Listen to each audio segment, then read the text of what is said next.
Warren Moon is awesome. You said there's 9 minutes left? 8.5. No, I'm sorry. I'm watching this. Left. This guy is 27 yards away from breaking the all-time record for yardage in a game. Raiders will defend the west goal. Good luck. Like this. Toby. Okay. Do you still need the coat? Don't do me any good over there. They got to be over here so I can see them. Here's these and this. Huh? When I have to go on camera, I got to have it back. Thanks. Cincinnati Bengals versus the Los Angeles Raiders. And here in Los Angeles, the weather is absolutely perfect. Entirely different than the rest of the United States. 56 degrees, a bit of a breeze. It is partly cloudy. Right now in the AFC West, Kansas City is losing to Houston, so the Raiders could well, with a win here, move out in front. Now the Central Division, Pittsburgh has won. It looks as if Houston is going to win, so Cincinnati is going to have to win to stay even. And we are set to go. And Boomer Esiason is going to start for Cincinnati. The Raiders won the toss. They'll be receiving. That means that Lee Johnson will be kicking off for Cincinnati. Jamie Holland and Ron Brown are the deep backs on the return.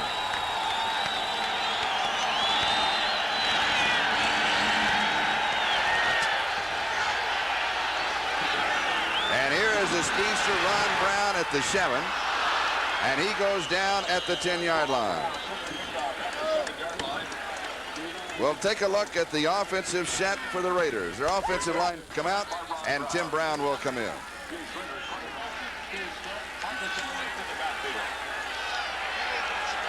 And the Raiders go to work at their own, just outside their own 10-yard line. And here is Marcus Allen. And he will go out to the 14. The Cincinnati defense, their front 7, they will feature number 50, linebacker James Francis, leading candidate for Defensive Rookie of the Year honors. When Cincinnati goes to their nickel, the other 3 linebackers will come out. Jason Buck comes in to rush the passer along with Barney Bussey and Mitchell Price. They join a secondary that has been decimated by injuries, losing Ricky Dixon with a broken leg and Lewis Billups, who is out for this game with an ankle injury.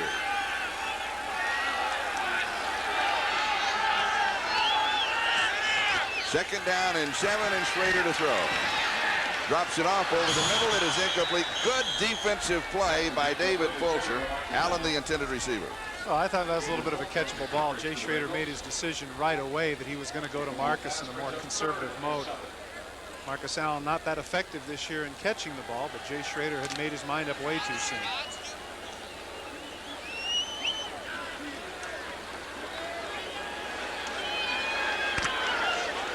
Third down. Tim Brown comes in, 3 wide receivers.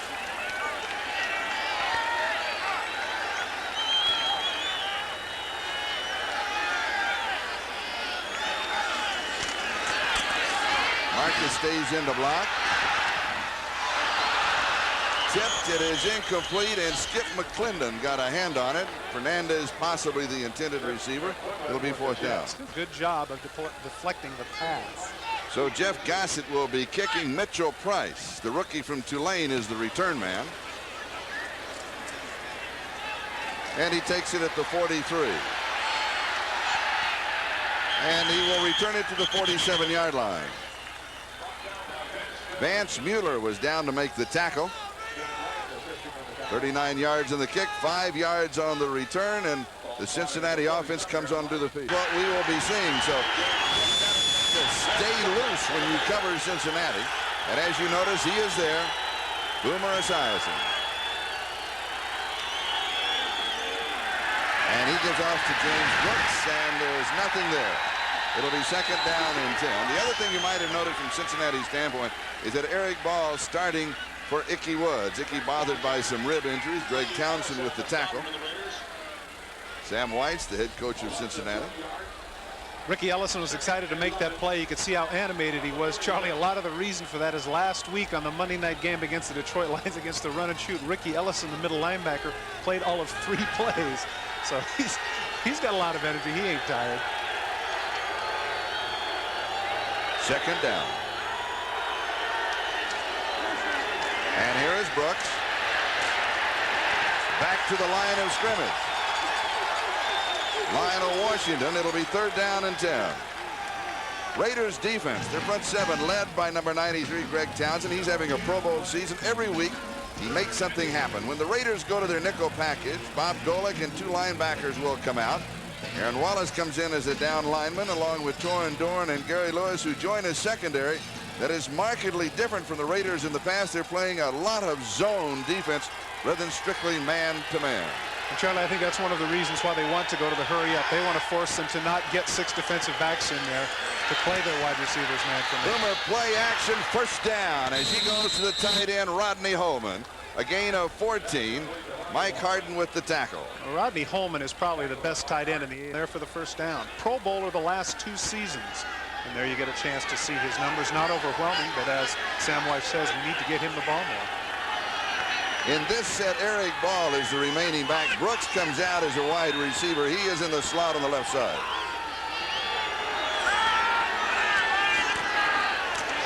And Ball carries. He's going to get a yard from the 41 to the 40-yard line of the Raiders. It'll be 2nd down and 9 as Bob Golick was there to meet him.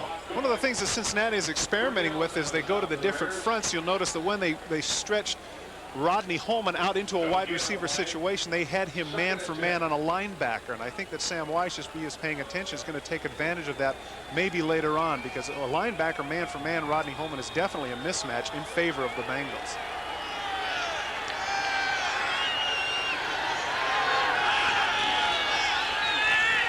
Esiason to throw.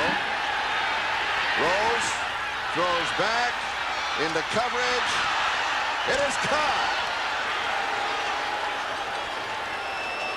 Tim McGee. 41 yards and the touchdown. And for McGee, that is his 1st touchdown of the year. And they went into double coverage. Charlie, I will bet you right here. As you mentioned, take a look at those numbers. Last year, this was somebody who caught over 1,100 yards with 65 catches. And this is his 1st touchdown of the season on his 39th catch. Now we have a stoppage of play and a conference, so we are assuming that we are having a review. And the extra point is good. And Cincinnati moves on top 7-0. And let's look at Boomer as he was rolling out to the left. This is the one thing. Don't even listen to any of the rumors about Boomer Esiason until I see him on the sidelines in street clothes. Boomer Esiason is playing in this game. And obviously they know not right now, not only is he playing, he's playing well. Jamie Holland and Ron Brown are the deep backs on the return. And at the 2-yard line, here's Ron Brown. And he returns to the 25-yard line, where Lynn James makes the stop. Check of the ticker. Houston big over Kansas City in the 4th quarter. Pittsburgh by 3. That's a final over New Orleans. Miami defeats Seattle. 4th quarter, Tampa Bay leading Minnesota. And a final, Dallas does it again. Magic in that city. Indianapolis a final over the Jets, and Cleveland leading Atlanta. And in the other 2 late games that have just started, there's no score.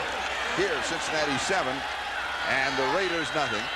And Los Angeles has the ball 1st down at their own 25, and Schrader comes out throwing, and he goes deep, and the pass gets away. It is incomplete. Fernandez had a hand on it, could not pull it in. When I talked to Fernandez yesterday, Mervin asked me, he said, "Who's your broadcast partner?" And I said, "Todd Christensen." And he said, "Oh, we better catch every pass, because Todd always caught every pass, and he is going to be on us if we don't." No. That's what he said. I'm very magnanimous. Here you got to give credit to Carl Carter. Take a look. He has a slant route. He comes up right here. He's got it in his hands, but Carl Carter gets the arm right in there and knocks the ball loose. Good play by number 45, Carl Carter, for a much maligned secondary for the Cincinnati Bengals. And here's Marcus Allen. Steve Smith with a lead block. He's got 5 yards to the 30. It'll be 3rd down and 5. David Fulcher with the tackle. Charlie, a lot has been said about the problems that Cincinnati has had defensively, particularly against the run. They're giving up 4.7 yards per rush, which is the 2nd worst in the league. But their pass defense happens to be also last in the AFC. So I think that maybe the Raiders might have been a little bit overconfident early on here, anticipating the fact that they could do whatever they wanted. There you can see Dick LeBeau, the defensive coordinator for the Bengals, trying to come up with his whatever he can to stop this silver and black offense. Third down and 5. Brown is in. Smith comes out. Marcus Allen, the remaining back. Marcus stays in the block. Raiders underneath the covers. The tight end Ethan Horton. And close to the first down marker, Carl Carter with the tackle. This is an interesting mark. Where he caught the ball was across the line, but it was a good hit there to move him back, and now they're going to have to measure. So Jim Tunney, the referee, will bring it out, and the chains will tell the tale. It was third down and 5. 9:46 is the time remaining in the first quarter. Cincinnati scored in their first offensive possession. They lead 7-0. And this is the second offensive possession for the Raiders. And the Bengals lead it 7-0. It is a first down. Jay Schroeder is getting excellent protection, but right here, if you're going to get a chance to look at the top of your screen, watch the left tackle, watch number 60, Rory Graves, coming back. Watch him just look at the takedown right there, just to the right of your screen. It's like Ray Chester used to tell me when I was playing, if you can get away with it, it's a good play. First down, Raiders. Steve Smith. That is only the third reception of the year for Steve Smith. You know, and this is something that I addressed to Art Shell yesterday. One of the problems that the Raiders have had has been getting the ball to their running backs in catching situations. Steve Smith in 1988 had 8 touchdown catches. There was somebody who was integral into the offense of the Raiders. Those 4 running backs for the Raiders have only combined for, prior to that one, 20 catches this season, with Marcus Allen only catching 13 heading into this game. Second and 3. And here is Smith. He's got the first down. Flag is down. He goes to the 46-yard line of Cincinnati, but we'll check out the first marker of the game. Solomon Wilcots and Rod Jones make the tackle. This hold they won't get away with. Steve Smith knows his role, is what Art Shell told us yesterday. He is the one that's designed to go in there and be the battering ram. That's what he said. Yeah, battering. Because the way he came up, he said, "What about Marcus?" Holding 65. Still second down. Well, we see he and Bo in there together, and he said, "No way. They're there to run the ball. They are not a battering ram." The man who is number 35, Steve Smith. Interestingly, if they would catch the old Bengal, Max Montoya is the one who got caught holding. I'm sure that he said to the official, "That's no way, no way. Those are teammates of mine. I'd never do anything illegal." Yeah, right.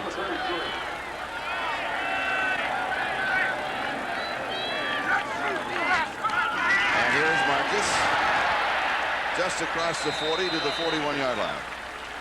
7-8 yard gain there. I'm sure people are asking themselves the question, you know, Bo Jackson last year had a mammoth game against the Cincinnati Bengals, including that 192-yard touchdown run. Why isn't he in the game right now?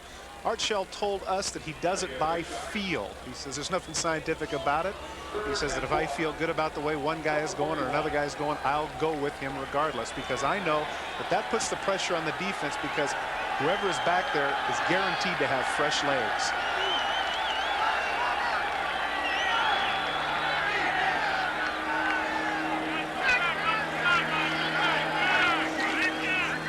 Here's the option to Marcus. And he goes to the 44-yard line. He needed 4. He only got 3, so it'll be fourth down. And that means that Jeff Gossett will come in to kick. It's not too. Base rate of 6'4", 215 is not going to make anybody forget Jack Mildren. He pitched just a little bit too soon there. He didn't commit the defensive end soon enough. Marcus is just a little bit short. Here's the kick. Mitchell Price is the return man. And he'll stay away from it. It'll be down around the 25 or the 26-yard line. They're arguing whether or not it might have hit the back leg of one of the Bengals. And Ethan Horton comes up with it. But did it hit somebody? The ruling is that it was touched by a Raider, and it becomes dead at that point. But did a Raider touch it first? There's the bounce. First down. Looks as if They're it arguing came off of the heel of Barney Bussey. They're arguing that it came off the heel of Barney Bussey. You can see right there everybody saying, get up, get up, get up. It's difficult to tell because of the angle of the bounce of the ball as to whether or not it hit him, and now they're going to review it. Now it will be reviewed.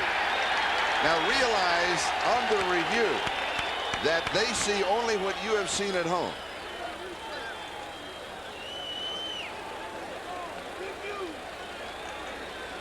Being reviewed as to whether the ball was touched by the receiving team. You're going to get a chance to see right over here amongst this group right here. Does it hit Barney Bussey on the heel? That's the angle that you have to look at right there. Does it hit him on the heel, or does it just take a bounce? Now you can see he turns right around, which would indicate to you, I know that that's an intangible, but the way he turned around would indicate, yes, indeed, it did hit me. Now look at him look to the side. What? Not me. Not me. Upon review, the play stands. First down, Cincinnati. I think Cincinnati might have got away with one there because it was very close to the heel, and the reaction of Barney Bussey would seem to indicate to me that it did hit him. And that's the best replay that we have. And so Cincinnati takes over at their own 26-yard line. They lead 7-0.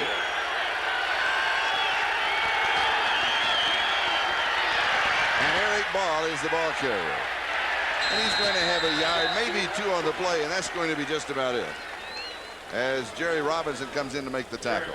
Jerry Robinson does a good job and is playing some outstanding football. In 2 days, he will be having his 34th birthday. Jerry Robinson, a former Pro Bowler from the Philadelphia Eagles, now playing outside backer for the Raiders. Plays every down, one of the few linebackers who still plays in the inside in passing situations.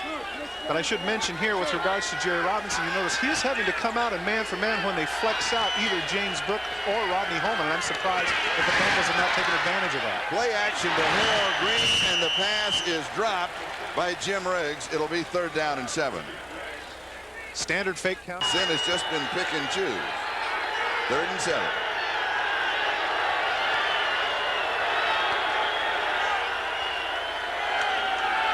Play action fake. Boomer steps away. Good agility. It is intercepted off of the tip. Ricky Ellison has the interception. His first of the year. Eddie Brown couldn't pull it in.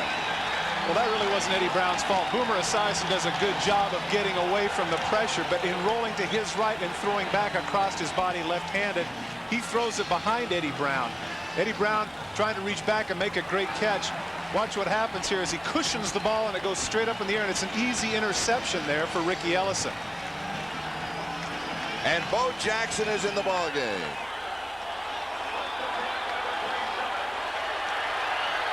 Ricky Ellison doesn't play much on passing downs, Charlie. That's his first interception as a Raider. And here is Bo Jackson. And he is out of bounds at the 24. He's got 3. It'll be 2nd down and 7. Carl Carter knocked him out. Steve Smith laid a good block. I thought Bo was going to cut inside him when he went to the right there. It looked like he had a little more room inside, but what happens when you run the 40 and 4.18 is you trust your speed, and if I'd had that kind of speed, maybe I would have too.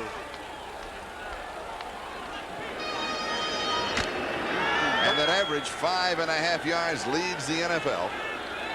Charlie, he has a career average with the Raiders of 5.4 yards per carry. Just to put that into perspective, the all-time leader in average per carry was Jimmy Brown with an average of 5.2. Steve Smith with a key block opens the whole ball to the 10.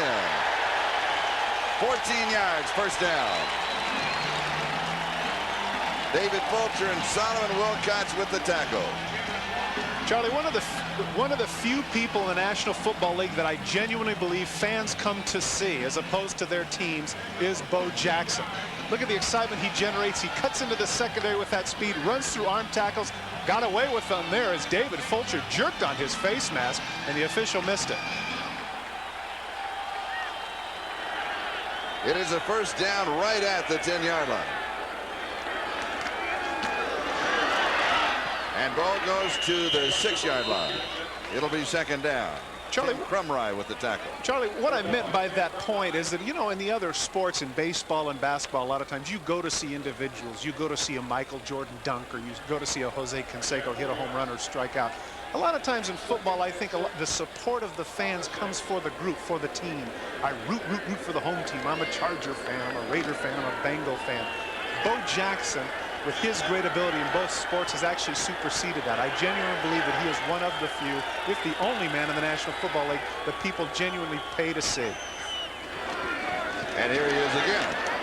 This time he is stopped just inside the 5-yard line, where it will be 3rd down.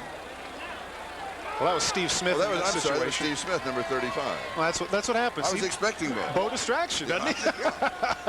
Has to be Bo. Of course it's Bo. Talking so much about Bo, we forget somehow he he's chased his jersey. Clever of him.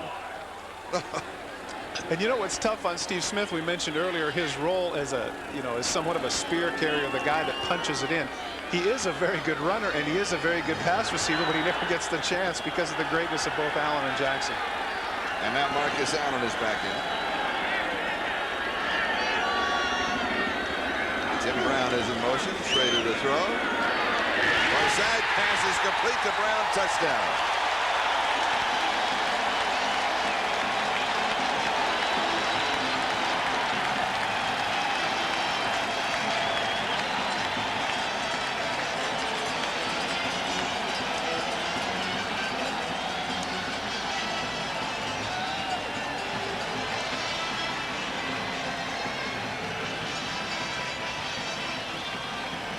We'd like to welcome those of you who have just watched Houston, Kansas City. As you know, the Oilers won that one 27-10.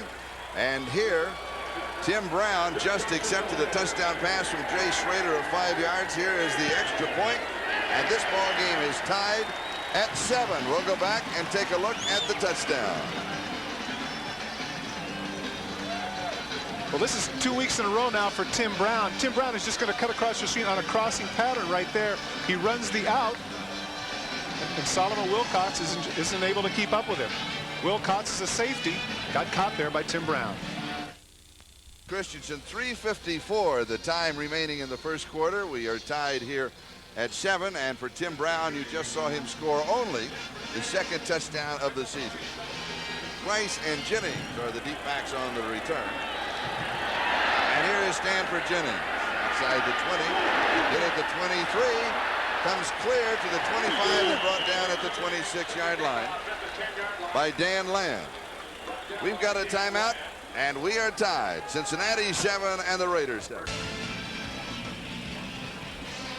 Here in Los Angeles, we are tied at 7-7. I'm Charlie Jones along with Todd Christensen. Boomer Esiason playing, and he's moving around pretty well. Are you surprised? Yeah, I really am. He didn't look very good yesterday at all. I thought he was going to be in a lot of pain, but it's amazing what adrenaline will do for you, and the fact that your two divisional rivals just won. That's enough impetus for him to play. So there is a lot of impetus on both sides, and we will look at the standings in the Central Division and in the West to give you an idea of just exactly what's happening today. Well, I think that is something they have to consider. I think that maybe they felt like the last two games this season were more important. Those are games they had to have, and maybe they could let this one slide.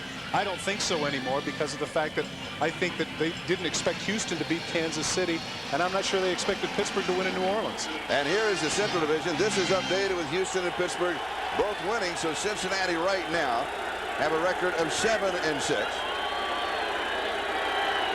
And Cleveland, they won their ball game, so congratulations to the Cleveland Browns. Their record now is 3-11. Besides and over the middle, and all alone is Rodney Holman.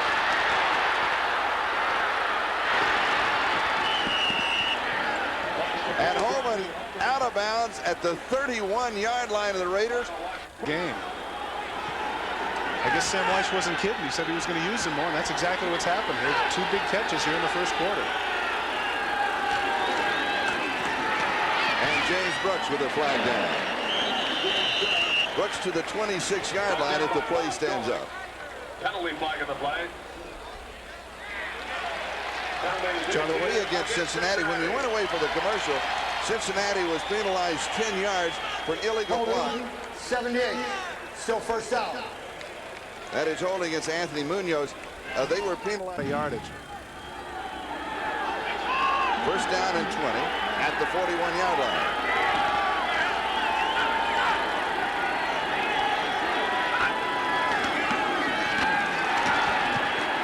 Eric Ball, another flag is down. Ricky Ellison and Scott Davis on the tackle. Davis, number 70 for the Raiders. You're talking with Art Shell. He said he's always used size, but now he is using technique. And he's doing an excellent job of it. Not only does he have 8 sacks, which is quite high, he has a tremendous haircut. I love that coiffure. Interestingly enough, Charlie, a lot of people didn't realize this. When he got drafted by the Raiders, he happened to be in jail at the time. He'd had some scuffle, and they said this guy was made to play for the silver and black. 85 offense, penalty is accepted. It'll still be first down. Holding on Tim McGee. But all seriousness aside, he really has been playing quite well. They're working on Anthony Munoz on the far sideline with 2:34 to go in the first quarter.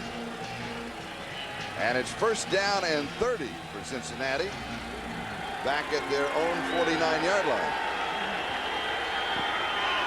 Paul Chachan has replaced Munoz in that offensive line. Besides, and this is a screen. And it was spelled out originally by Scott Davis, who was floating in the neighborhood. Jennings on the receiving end, then Lionel Washington with the tackle. And a loss of 4, maybe 5 more yards. Excellent defensive play by the Raiders. Interestingly enough, the replacement of Jatan for Munoz, I really think, gave that away. What the offensive tackle has to do is he has to give the defensive end the illusion that he has beaten him. What Jatan did there is he just backed up and almost gave an open door to Davis, and Davis wasn't stupid. He waited behind and, as you say, screwed up the play and let Washington come up to make the play and eliminate with a 5-yard loss.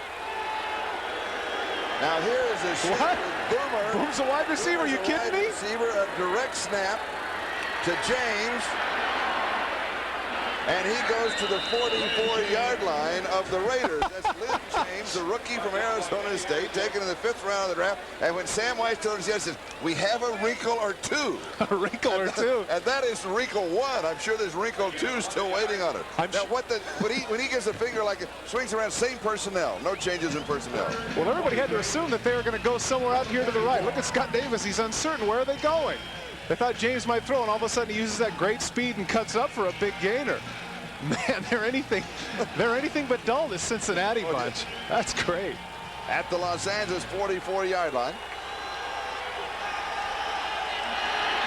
Oh, sure. Now he needs a timeout. Now he takes a timeout. He's confused. He's behind the center. He doesn't know what to do there.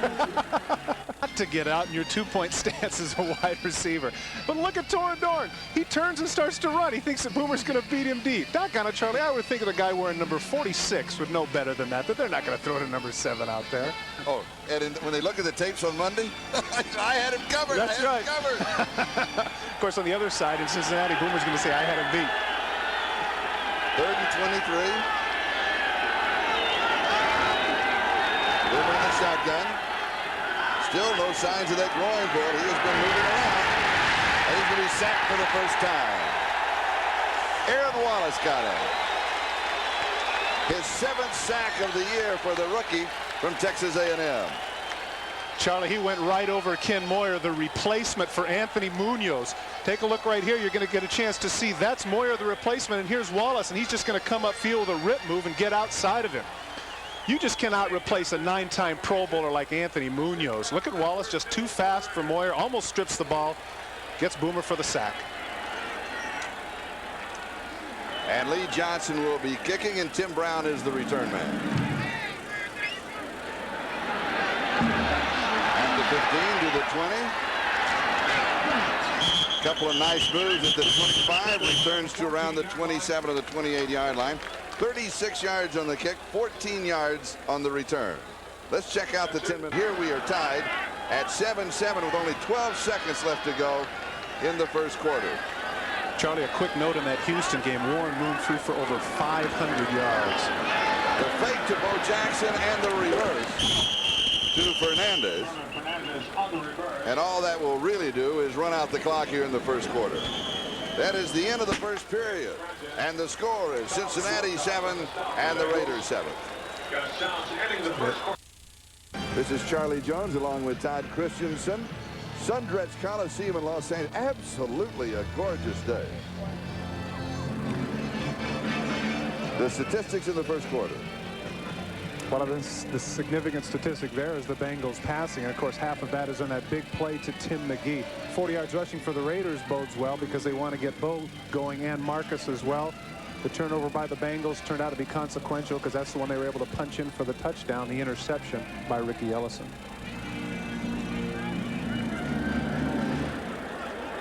Second down. Bo Jackson is the remaining back.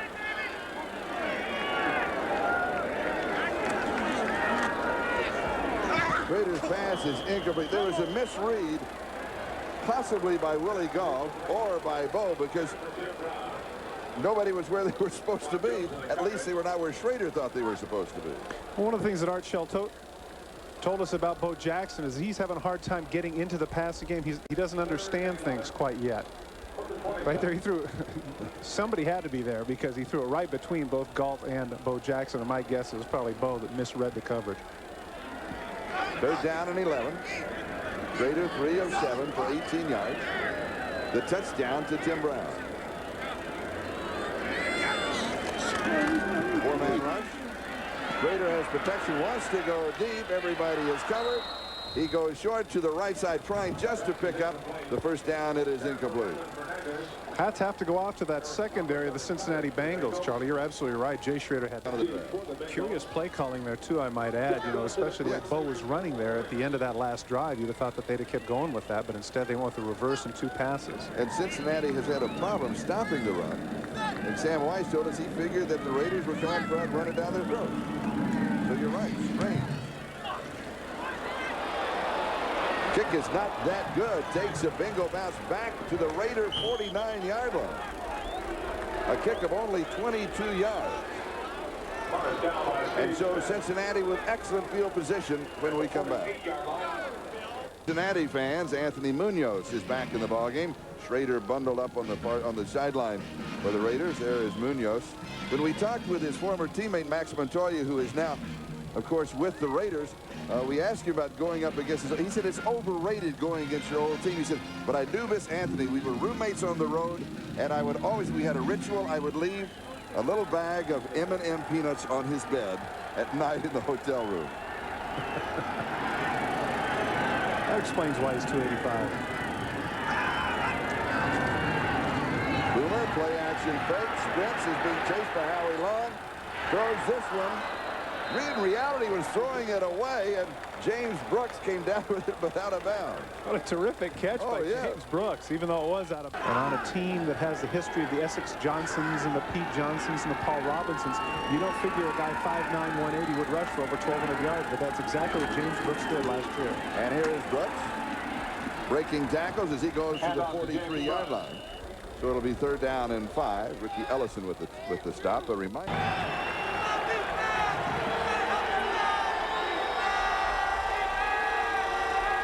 Esiason changing the play with hand signals.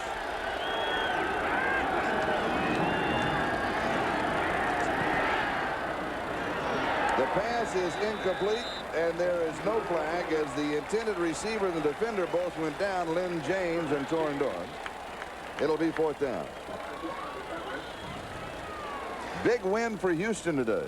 Boy, it was a big win. Very surprising in Kansas City. And take a look at the numbers for Warren Moon. 27 for 45, 527 yards, and 3 touchdowns. That record is only exceeded by the 554 yards of Norm Van Brocklin back in 1951 against the New York Yankees when he was a Los Angeles Ram. What a day for Warren Moon. Couldn't have happened to a nicer guy yet. You're absolutely right. Here's Lee Johnson. And it will go into the end zone for the touchback. We'll bring it out to the 20-yard line. We've got a timeout. Cincinnati 7 and the Raiders clear. Woo. Man, this is one of those deals where it's healthful air. Finally, you get that healthful air quality. And this is the way it was throughout the 20s and the 30s. Well, I wasn't around that. I know you were, yeah, but it was going to sit too. And here's Bo Jackson, and he's going to lose a couple, maybe 3. James Francis, the rookie from Baylor, having an excellent year. Well, he really is. James Francis leads the team in both tackles and sacks.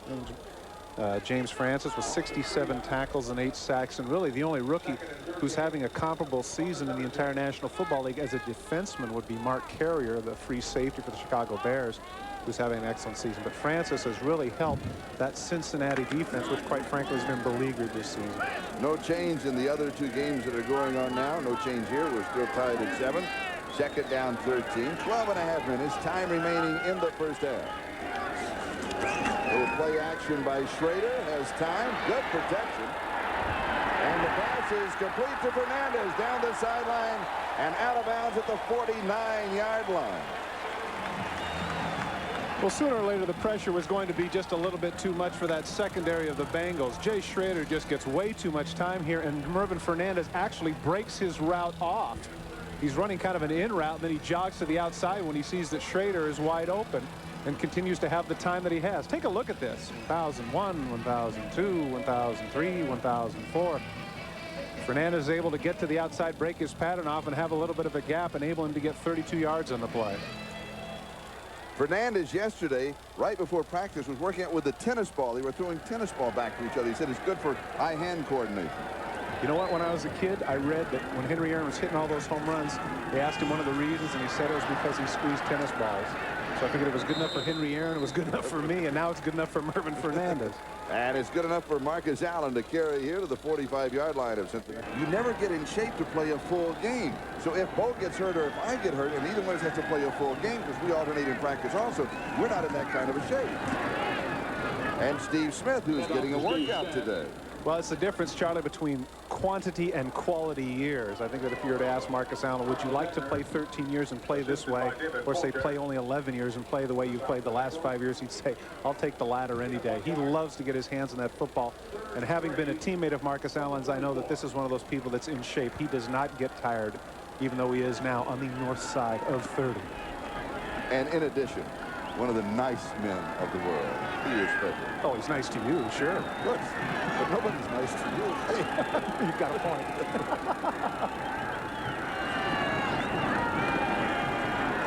Raiders third down and 3. Fires over the middle. It's Tim Brown.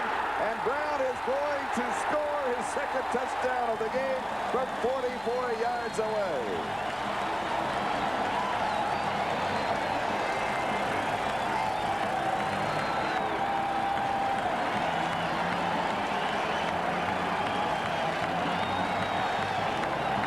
Once again, give a lot of credit to that front five for the Los Angeles Raiders, doing an outstanding job of keeping people off of Jay Schrader. Take a look at Tim Brown right here, jog to the inside. This is a zone route. Now look at number 50 in the middle, James Francis. Look at him right there. He doesn't follow the ball. Now, I don't know why James Francis is in the secondary anyway. That's their best pass rusher, Charlie. Why would he be going back and backpedaling to the middle of the field? Cincinnati got caught in the wrong defense there. And the extra point is good. And the Raiders lead for the first time in the ball game, 14-7. And the reaction of Jay Schrader as we step aside. We'll be back in a moment. Today's game, he has 2 in this game. 2 receptions, 2 touchdowns. And here is Stanford Jennings of the Bengals on the bench. Slips as he makes his cut at the 19. Was touchdown there just shy of the 20-yard line by Dan Lamb. Charlie, Tim Brown, as you mentioned, only 1 coming into this game, and that 1 was the one-handed catch he had last Monday night against the Detroit Lions. So Tim Brown's 3 touchdowns have all come in the course of about 6 days. I'm happy for him too. You know, he had the reconstructive knee surgery. Very first game, missed the entire '89 season. A lot of people have debated and argued over the fact that he's not the same, his knee's bugging him, but we couldn't tell over these last 2 weeks. You've got to be excited for somebody, the former Heisman Trophy winner at Notre Dame. And here is Brooks, and he's going to lose a yard. Greg Townsend was there along with Mike Harden. Well, Greg Townsend is going to get the tackle here, but Mike Harden is the one that created the problem. Coming up from his strong safety position, you'll see to the right of your screen, Mike Harden will come up and collide with the guard and alter the path of James Brooks. Right here, you'll see he has to jump right there. Townsend picks up the garbage. Eric Ball wasn't able to get out in front and knock Townsend off the ball, as not too many do anyway. Greg Townsend, as I've mentioned time after time, Charlie, is absolutely the best player that has never played in a Pro Bowl, but I have a hunch that this year that's finally going to change. And it should change. He is really having a great season. Boomer throws, far side pass is complete. It's going to be good for a yard, maybe a yard and a half. And that's going to be the extent of it, as Eddie Anderson and Lionel Washington were right there. Have done well over the last 2 years in acquiring Plan B free agents, and the draft as well have helped them immeasurably. Ickey Woods is in the ballgame for Cincinnati. Now the wide receivers come in to change the play, and Boomer takes a timeout to stop the clock. Nah, let's not. Bob. We scooped you, bet. Todd had that scoop earlier. He was chasing. Todd was all over the press box checking the old numbers. As the game was progressing, he had an update on Warren Moon. Oh, man, I knew that one. I got a kick out of that. 3rd and 9, 6 in the secondary. Here's a direct snap. And James Brooks is stopped right at the line of scrimmage by Bob Golick. Golick and Townsend didn't get fooled by that at all. Bob Golick is actually having a pretty good season. 4 sacks for a nose guard, and he also leads the team in tackles with 72. And also is a brand new father. Their first child, Jim and Catherine, born this past week. He said, you know, I was Santa Claus at a children's hospital this week, and all of a sudden I looked at all the kids in the hospital with a different perspective now that I have a little baby daughter. I'll bet. And I can almost guarantee you that she will never, ever play any nose tackle. Fumble. And Cincinnati has the ball. So the ball is on the Raider 43-yard line, first down.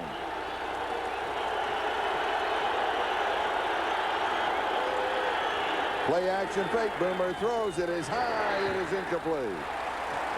Jim Riggs, the intended receiver. Jerry Robinson had the coverage. It'll be second down. That's twice now that Jim Riggs is unable to come up with a ball. That was a nice hit by Jerry Robinson, but still that's catchable.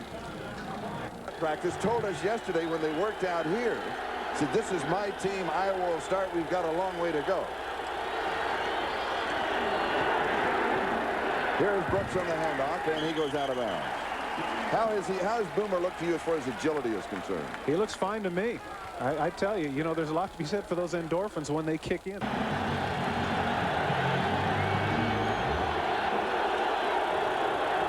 and 9.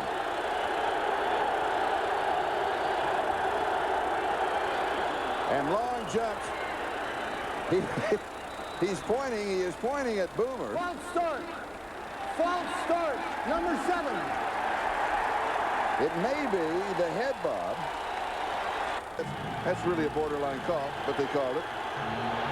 3rd down and 14.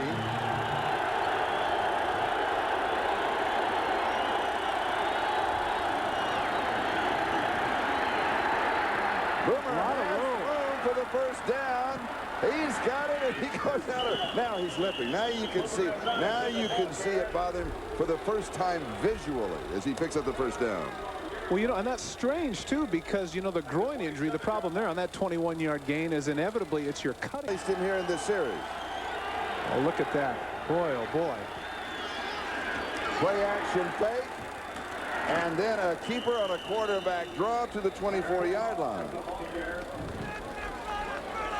Well, Eric Wilhelm, the second-year quarterback out of Oregon State, he wanted to make the most back in the ballgame. And he can't complain about the smog today either. Oh, no. It's a gorgeous day. Must be the altitude. What are we, 200 feet above sea level? The tight end in motion, and here's the give to Ball. Maybe 4 yards. That's going to be about it. It'll be 3rd down as Howie Long makes the tackle. Time remaining first half. 5:50 and counting. Raiders on top by 7, 14-7. 3rd and 2. Where's Icky? Number 19. Icky was in just for one. Oh, like I want to get into that argument, right? What do I know about terminology? Barber in motion to give up inside to Brooks. And he's going to pick up the first down to the 15-yard line. Tom Benson, first down.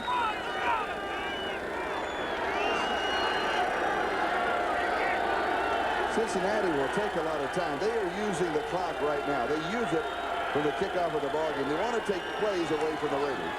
Play action fake. Boomer has pressure, steps away. And he throws into the end zone, and it is intercepted. Intercepted in the end zone by Terry McDaniel. And that reaction says it all. He is really angry with himself. He had a little pressure. He was flushed out, but he threw that right in a sea of people. He got away with it once earlier when he had the touchdown to McGee, but this time he pays the price for an ill-advised pass. Good job here by Scott Davis flushing him out. And you can see Bob Golick trying to get him, but right there, where's he throwing him? Eddie Anderson looks like he's going to get it, and a nice play there by Terry McDaniel. He gets his feet down for the touchback. They are close, but apparently they do stay in the end zone. We've got a timeout. Back in a moment. With his third interception of the season, and the Raiders, with the touchback, have a first down at the 20-yard line. That, by the way, today, Boomer suffered 2 interceptions by the Raiders. Ricky Ellison got the first one on a tip ball. First time that he has ever been intercepted by the Raiders. 3 previous ball games, he had no interception. Charlie, interestingly enough, that gives him 20 for the season. That is the most that he has ever had in the National Football League. That's going to be something I wish he wishes he could forget now. Marcus Allen a couple of yards over the right side. It'll be second down and 8. Max Montoya, formerly with the Bengals, now the starting guard with the Raiders. When we talked to him yesterday, he still has his restaurant back there, and the most popular dish, the Montoya plate, roasted carnitas. Well, that makes sense, doesn't it? I mean, it wouldn't make much sense to have the Steve Wisniewski plate, would it? When you come to Cincinnati, eat at Montoya's and bring pesos. You know what got me is he got his tortillas from Chicago. That's right. I never figured Chicago was the tortilla capital of the United States. Marcus and Bo are in the backfield at the same time, and they are split.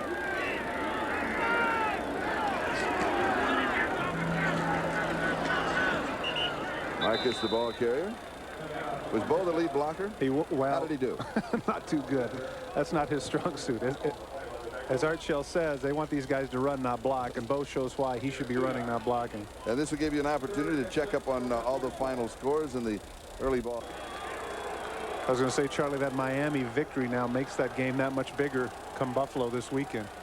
Definitely the game of the year in the AFC. They're down in 6, straight over the middle, and it is Tim Brown. Tim Brown, who has scored 2 touchdowns in the ball game. 3 receptions, 69 yards. This one good for 20. Well, I don't know if that necessarily atones for the dropped punt, but he's certainly feeling good about the way things are going his way today. Once again, it's the in route. You get a chance to see they're coming up with a blitz. Both Francis and Bussey comes in, which means single coverage by Wilcox on Timmy Brown. And as I mentioned before, Solomon Wilcox is a safety. He's not a corner. He's not used to having people man for man. And when you see the other look at Tim Brown on our isolated look, and then take a look at the wide receivers in this shot, you can see that the Raiders have their pants above the knee. We'll talk about that. Raiders. And this pass is complete to Willie Goff. And Goff also has the silver pants above the knee. 17 yards on the play. They think it makes them faster. It doesn't. Willie tell me it doesn't grab the knee. And we will explore that when we come back, as we have the 2-minute warning. The game pants of the wide receivers are the speed merchants. Not just the wide receivers, Charlie. Marcus Allen wears his pants that way too, and believe me, it's one of those things that's psychological. I've actually seen players, and of course I did it myself. I'd take my shoe off and put it on that electronic scale to see how much it weighed. They really believe that the pants that way give them that little bit of edge flexibility wise, and of course in my case it helped me go from a day to a half day in my 40 We time. checked it with the calendar. Also, they do get letters from the league office because they're supposed to be down over the kneecaps, and they file them, and life goes on. It's a first down at the 38-yard line. Here's Marcus on the sweep to the right, and he is in trouble. Turns back, and he is going to lose Marcus Allen, the ball carrier. 6, maybe 7 yards as he'll go back to the 44-yard line as Leon White makes the play for the Bengals. I can't get in the head of Terry Robisky, but you figure that a year ago at this time, Bo Jackson ran roughshod over the Cincinnati Bengals, and except for that one series where he had 2 or 3 carries, Bo Jackson has been a real non-factor in this first half. Coming up at halftime, you'll be entertained by the Los Altos High School. Jerry Robisky, the tight end coach, as well as the offensive coordinator for the Los Angeles Raiders, integrally involved in the play calling.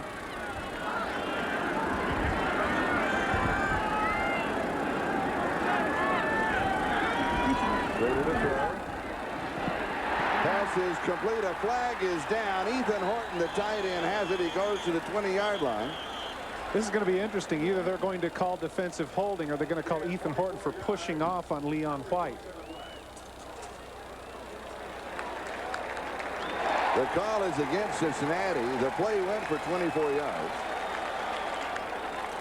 As if I haven't driven you crazy by now mentioning that I played this position. Holding. Defense, number 51. Penalty is declined. It'll be first down. Inevitably, in the middle of the field, you're going to have this kind of collision between the tight end and whoever is covering him. In this case, Leon White, man for man. He grabs him at the line of scrimmage. You can see right there, there's a little bit of a hold, and he just runs a quick route right there. There's no way that he should be able to stay with him man for man. A great coverage for a tight end there. Man for man with the outside backer. The tight end should win that one almost every time. First down at the 20 is Marcus Allen, set off on the right side, and he's going to lose a yard. I've got to thought what you said about Bo. Remember when we talked with Art Shell yesterday, and he said in yards in 4 carries, and an injury report for Cincinnati, Anthony Munoz will not return, is a report that we have just received. Well, that's really going to hurt them. As we mentioned, the 9-time Pro Bowler, and by many consensus, many think this man might be the greatest offensive lineman to ever play the game. That's going to be a traumatic loss for the Bengals. Second down. Schrader to Marcus as he hangs it up. It is incomplete. And a nice Francis with the coverage, but what was wrong with the pass? There was something wrong with the picture. He just had to wait too long on it. Well, he had a little bit of a rush, but he throws off his back foot. Take a look here. You'll see from the outside. You'll see the rush coming here. You can see Leon White cuts in there, and he pressures him right here, as well as Grant, to throw from his back foot and float the ball a little bit. If he'd have been able to drill it, he could have had Marcus in the end zone, because Marcus had him beat by 2 steps. But give Francis credit. He came back and made the play. Third down.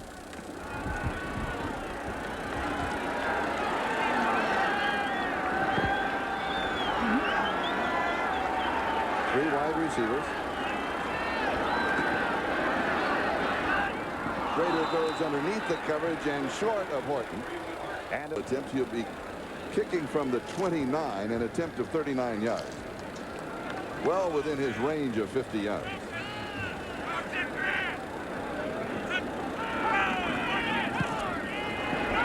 And it floated as if it wanted to stay out, but it just came back in. And so a 39-yard field goal will be back in a moment. In the first half, this is Charlie Jones along with Todd Christensen. The Raiders leading Cincinnati by 10. In case you just joined us, or in case you haven't been following the Bengals this particular week, Sam White's the head coach. Boomer Esiason with a pulled groin muscle has been pretty effective in the first half. Stanford Jennings and Mitchell Price are the return men, as Jeff Jager will be kicking off. Mitchell Price, Stanford Jennings back for receiver. Boomer staying loose. A sun-drenched Southern California afternoon. And Jennings will down it in the end zone. Will take the touchback and will bring it out to the 20. And Brooks working his way for 4 yards to the 24. It'll be second down and 6 as Jerry Robinson there to bring James down.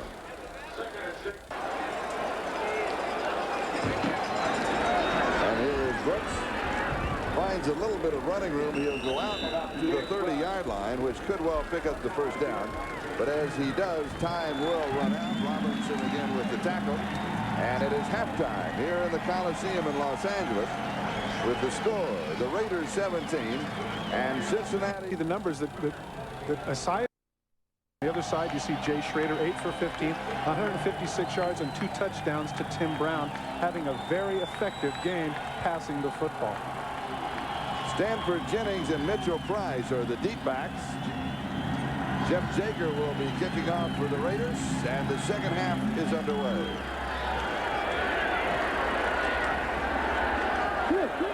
Jennings on the return, and he is out across the 40-yard line to the 42-yard line. So Cincinnati will start with excellent field position following that 32-yard kickoff return. The 22 or the 12. Cincinnati trailing by 10, having their opportunities in the first half, were not able to capitalize on them. Here's the rookie Harold Green. And again, Ickey Woods bothered by that rib problem. We saw him briefly in the first half. Not seen a lot of him. Greg Townsend with the tackle. Here's a look at Ickey. Well, that explains why yesterday he was off by himself. I think he's a little disgruntled by the fact that he knew his playing time was going to be limited. And believe me, rib injuries are not pleasant. Coughing, breathing, everything is. Second and short.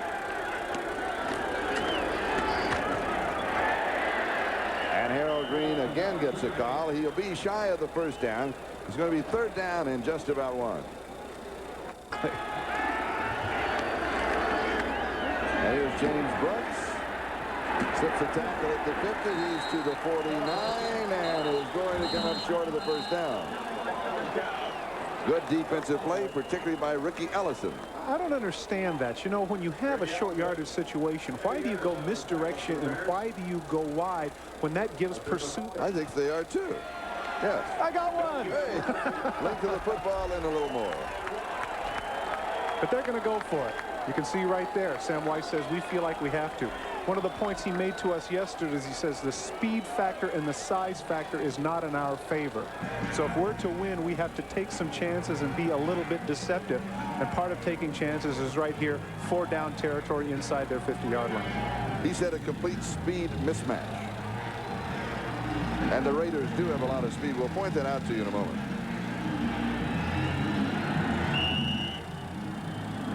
Fourth down and a foot. Now, Charlie, it's going to be interesting to see whether or not Esiason decides to bob his head or whatever to draw some people off sides, because he got caught last time.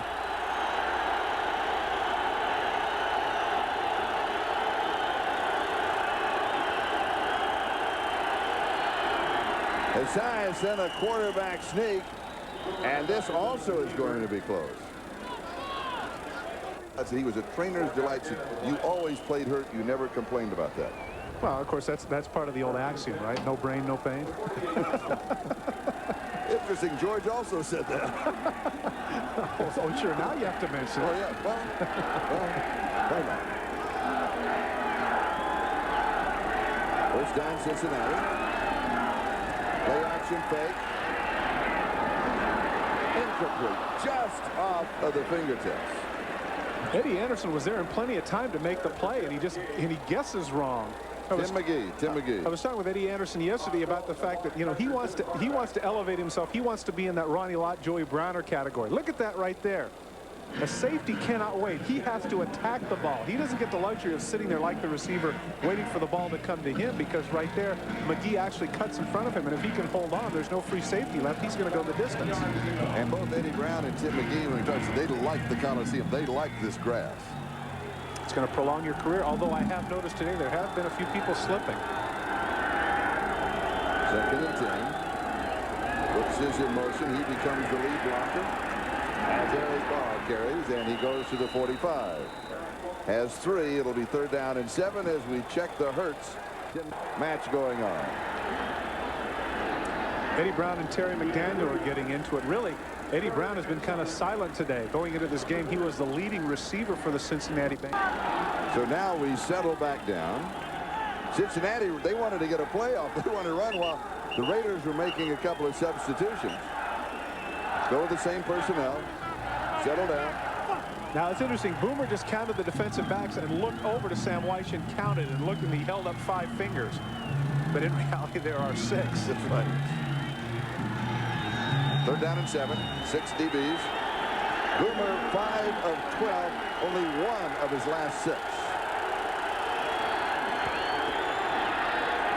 Has pressure, steps away, sets, throws, diving reception is going to be incomplete, out of bounds. And it was Tim McGee. Now, we promised you, and we deliver. The Hurts. Denver trailing 3-0 now in the third, lead 7-3. Lee Johnson will be kicking to Tim Brown. San Diego's still very much in the playoff race, Charlie. Not that good a kick. Gets a good bounce, a good roll. It will go to the 5 and is going to be down at the 5-yard line. That 40-yard kick and roll. We'll be back in a moment. This is Charlie Jones and Todd Christensen. We are back with 11:09 to go in the third. Raiders on offense for the first time in the second half, and as promised, Bo Jackson is the running back. Interesting, Marcus Allen started out, and Bo went out and kind of granted it and said, no, it's mine. That was interesting. I mean, it's habit for Marcus. He just assumes he's starting, and there it is.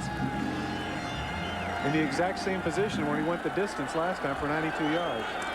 This time they come out throwing, and the pass is complete to Willie Galt. Then they'll have to touch him down, which they will. And again, I'm surprised because they have been so effective running. You figure that they're going to And Cincinnati's had a problem stopping the run, and yet they continue to throw. Well, you know what? I need to make a point here about Willie Gault. Right there with that catch, Willie Gault now has 47 catches for 837 yards, both career highs. And I know that when they give up a first-round pick for Willie Gault a couple of years ago, the question was asked as to whether or not this guy was really justifying the pick, because he really struggled when he got here. But now he has actually turned into a go-to receiver for the Raiders. And here is Bo Jackson. He reverses, comes back, gets a block.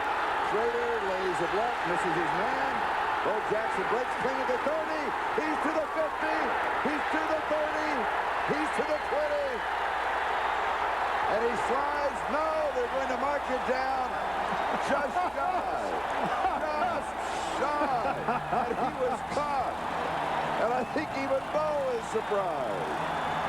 Rod Jones caught him. 88 yards. He is going to be the infamous Rod Jones. He will be the one that's able to tell his kids and his grandkids, I caught Bo Jackson from behind. What a run. Take a look at Jay Schrader right here actually helping out.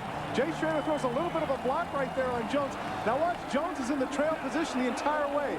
He's stumbling right there, but now Bo has it. He's at full speed. He comes back to the inside. He's starting to fade now. You can see the big bear is getting on his back. He's getting tired. Right there, Jones gets it just before he gets into the end zone. He can't believe it. Look at that looking back right there. When you're running upright like that as he is, as opposed to with the forward lean, you know he's getting tired. Rod Jones forever is going to be able to brag to all his friends, I'm the man that caught Bo Jackson from behind. And Bo's looking around and says, who got me? Who got me? The big bear is on his back. The big bear is on his back. That's a track phrase. You should know that. I know. I love it, though. Nice hurdle right there, taking a page out of Willie Gault's book, a former high hurdler. Now right there, he's in full stride. He's at top speed. Now watch as he starts to get more erect. Look at him start to labor. Look at his arms starting to go. He's starting to fade. The headlong dive. Take a look at Jones. I did it. Look at Bo. I can't believe it. How did he do that? In fairness to Bo Jackson, look at this. Oh, my goodness. It took it all, but he got him. Deja vu. Just about a year ago here. Same end of the field. Bo went, what, 92 yards in? And look at that. He can't believe it either. How did I get caught? Look at him smile. Nice average per carry, huh? Should mention that the Raiders are 6-1 when Bo Jackson goes over 100 yards. This is his third straight 100-yard game. Take a look at this. The December to remember indeed. Bo Jackson had been accused going into this season of the fact that he faded near the end of the season, but he's doing anything but that here in the 12th month of the year. And here's Bo for the touchdown, and he's knocked away. Charlie, I noticed that Marcus Allen was in there, and Bo told him to go out. He says, I'm the one that went the yardage. I want the touchdown. It'll be second down and goal to go.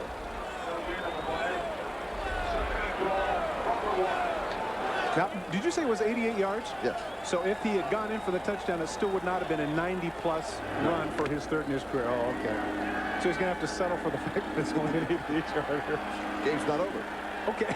Good point.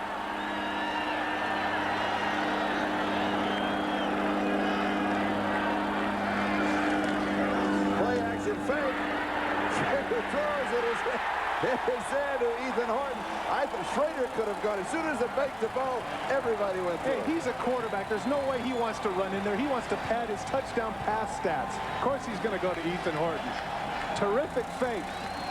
And Jason, take a look. I mean, Horton isn't even touched. Everybody knows that Bo's going to get the ball. There's Jason Buck, who's supposed to have him in coverage, but he's a defensive end. There's no way he's going to cover Ethan Horton. Third touchdown pass for Jay Schrader today. And you know what? In the books, it looks like a 60-yarder. It's a touchdown pass. And for Ethan Horton, his second touchdown of the year. The extra point is there, and the reaction of Jay Schrader as the Raiders go up 24-7. Now Richard Wood in Mobile. Richard. He is the agent, lawyer, manager, man of all seasons for both. And are they on the phone? Are they working another deal already? Right. He says, I want to renegotiate right now. He says, no way, babe. You got caught from behind by this youngster right there. That's right. I want to say this right now, and I know you're going to say this is using your excuse. Bo Jackson had to carry the football. The other guy could run and pump his arms freely. I know that that's an excuse, but it's true. Now, if it's Bo Jackson, that's not supposed to count. Yeah, I know. You're absolutely right. He is superhuman. Still, you can see that he has a big smile on his face, and he doesn't care. 4th longest run in Raider history. And 3 of the 4 are held by Bo Jackson. The other is held by Clem Daniels. Kenny King. Kenny King. I was there for that one. San Diego, 89-yarder. I'll never forget that. And here is Stanford Jennings on the return, and he is wrestled down. Elvis Patterson makes the tackle.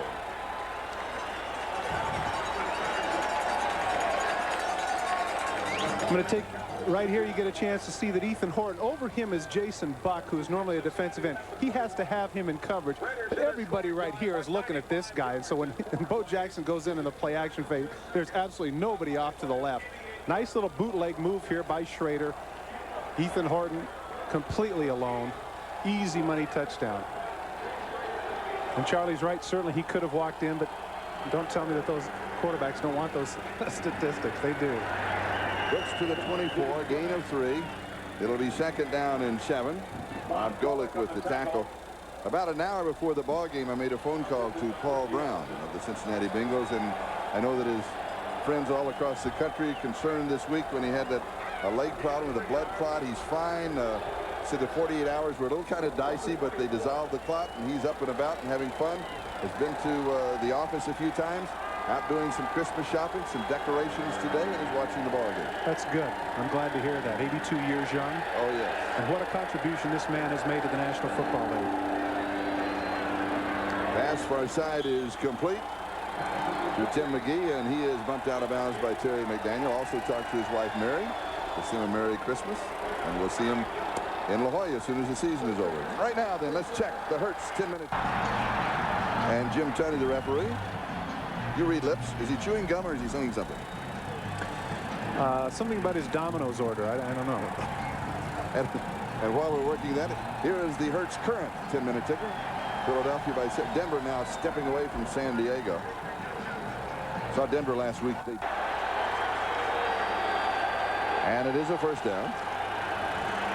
And Boomer out as a wide receiver again. And it is almost intercepted. Let's take another look at that. Now, what do you guess that Boomer's going to come back to the huddle and say what receivers have said to him countlessly throughout his career? I was open. I was open. I was open. Oh, yes.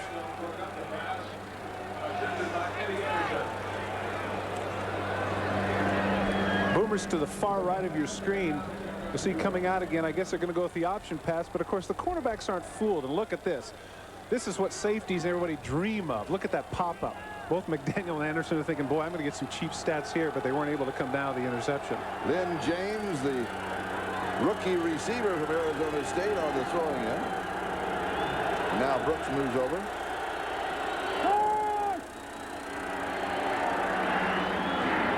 Pass is complete to Brooks, and he's got the 1st down at the Raider 46-yard line, where Eddie Anderson makes the tackle.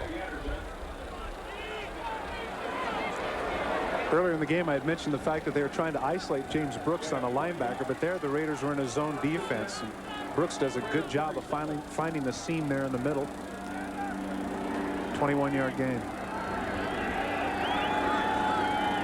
We're just past the midway mark in the 3rd quarter. And Brooks' 1st reception of the ball game.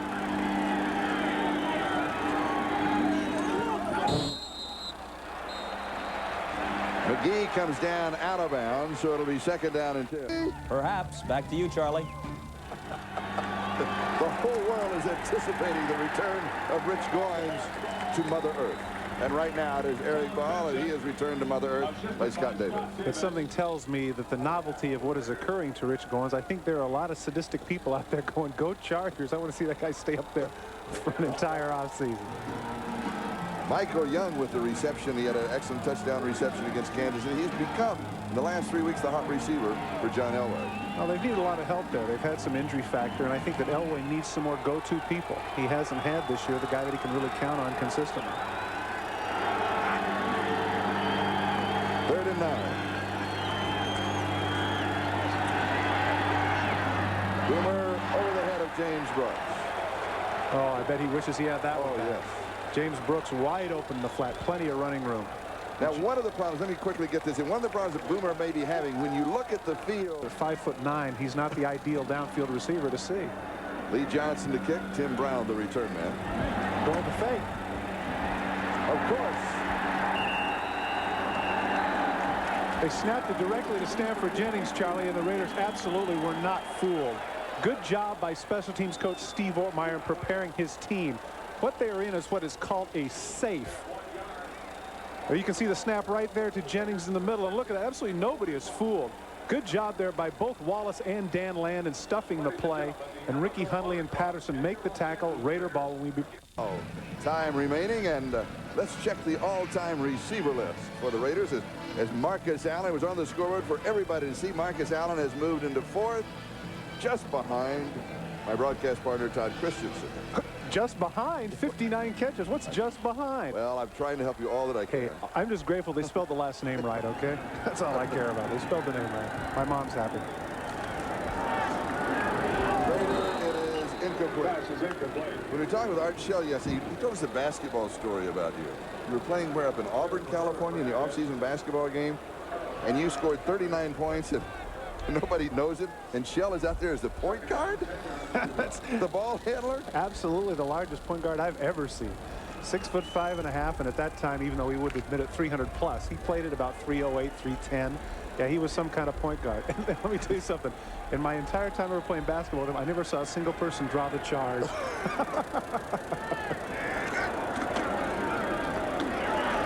here is Marcus after the 50-yard line. So it'll be 3rd down and 5. And also, he pointed out that after the game, you saw scored all these points, and nobody knew that I was even there. They weren't paying any attention. And he said, Todd. He says, Todd, you have to learn the art of diplomacy. They're not coming here to see you score points. And of course, at the time, I was a 3rd-string tight end that nobody had ever heard of, and I thought that was my way to make a mark. You know, if I could score a lot of points against the local fire department. Yeah. 3rd down and 5. Does this mean Bo's tired that they brought Marcus back in for this series? I mean, he's had a whole 5 carries. Well, he's got his 100 yards. Oh, good point. All right. Incomplete. And it will be 4th down. Horton, the intended receiver. Charlie, the Raiders have to be careful here. There's a penalty at holding that I'm sure that the Bengals are going to decline.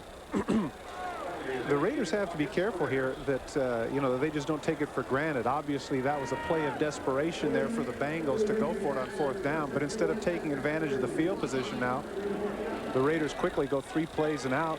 You get a chance to see that they're putting the ice on Boomer, which that indicates that he's not coming back. That would seem to indicate that we are going to see Eric Wilhelm, Yeah. Either that or that's a uniform affectation that you and I are not familiar with, and I don't think that's what it is. Jeff Gossett will be kicking. Mitchell Price is the return man. We're moving on the 5-minute mark, time remaining in the 3rd quarter.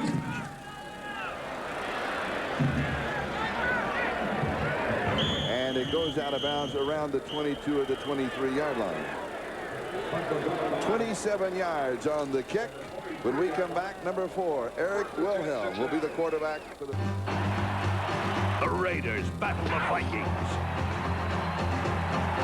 Saturday. Boomer Esiason is out of the ball game. Has ice now taped onto that groin pull that he's been suffering this past week. Eric Wilhelm is in. Wilhelm has never started an NFL game. Last year here against the Raiders, he came in when Boomer Esiason had that bruised lung. He completed 15 to 36 for 200 yards. Looked pretty good, but the Raiders went on to handily defeat the Bengals last year. Thought it was interesting, too, to follow up on that story that when he came in, Howie Long looked across from the line at him and said, oh, what, they're bringing in the paper boy? Yes. And Eric Wilhelm responded by saying, hey, go eat some more Campbell's Chunky Soup, buddy. Is that it? Yeah, he did. Really? A lot of tough talk across the line. Now they will run the exact same offense with Wilhelm as they run with Esiason. There'll be no changes. They will not make any changes.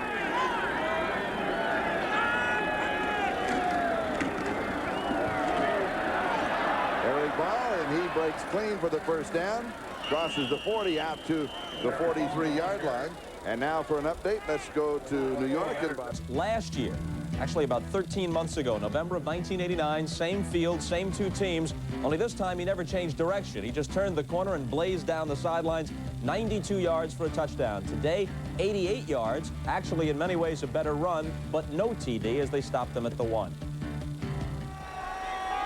And it was Rod Jones who stopped him at the 1, and he caught him. And here is Brooks, a straight shot up the middle. And he goes to the 47-yard line. Before Bob Costas gets through, because I know that they're listening into the game in New York, Todd brought up, while we were away in commercial, a question. We do not have the answer here, so you always hate to propose a question. You do have an answer? Yeah, I think I do now. Well, wait a minute. Let's propose the question, and if you got an answer, let's wait and let everybody share in it.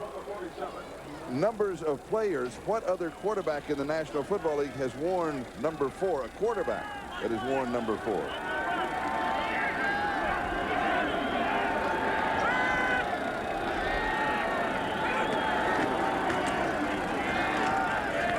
To the 49. Of course, if you are a Chicago Bear fan, then you have an answer immediately. We're sorry about that, about Harbaugh, of course. And then there was a Steve Fuller. Did he also? Is that right? Dennis Mnuchin. And also wore that with the Chicago Bears. Yes. So it wasn't as good a question as we once thought that it was.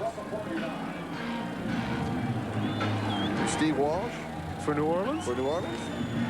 Boy, Is there no end to answers? That was it. Boy, I tell you what, our crack staff, they cannot be stopped. That's right. Yeah, I'm sorry we even brought it up. Okay, well, what about 3.5, you guys? Let's see you get that one, huh?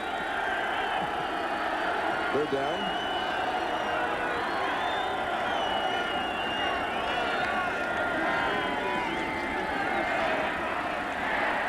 Eric Barr played his collegiate ball at UCLA. Ricky Ellison makes the tackle, and of course you would say UCLA 40 and counting, time remaining as we take a quick look at the 10-minute ticker. We're in the third quarter. First time we've seen Cincinnati in their 3 tight end offense.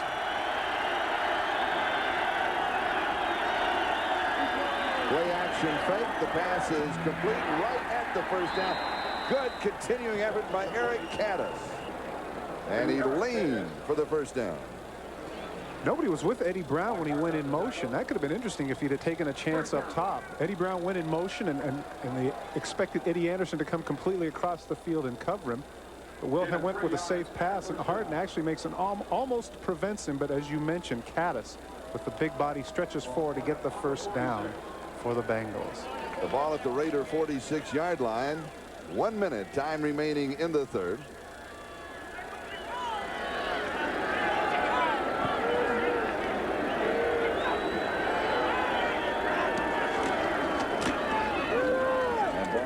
Call, and he will go to the 44, so he's got a couple.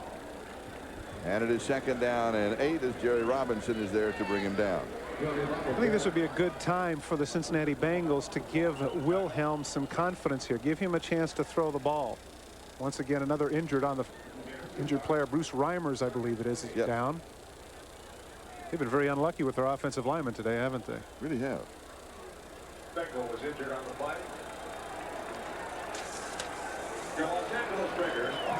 Next Saturday is a special game here on the 23rd. Was supposed to be in the Astrodome. Yes. And of course they made accommodations. I was told by the public relations people there at Houston that they said they're more than willing to keep it because they could still do it. But they claimed that the Cincinnati people said no, that they had to change it. Now that's turned out to be a really pivotal decision here down the stretch. On the reverse Barber, and he is in big trouble as Howie Long just reaches out with that left hand and pulls him down. Smart football by Howie Long. Didn't take himself out of position, did a good job of doing what he's supposed to do, keep contained, and he makes the big play for the Raiders. That is the end of the third quarter, and we'll be back after these. You know what I was thinking? My kids would get a kick out of this. That's He-Man, Masters of the Universe. Get a chance to look at Scott Davis playing some good football. I love that coif. I really do. I like that long hair. It's happening. I never had enough hair to wear it that way. I think I would have liked it. Yeah, it's not just a matter of the fact that this is a good-looking guy. He's playing, too. As we mentioned earlier, 8 sacks on the season. Playing some good football, Scott Davis.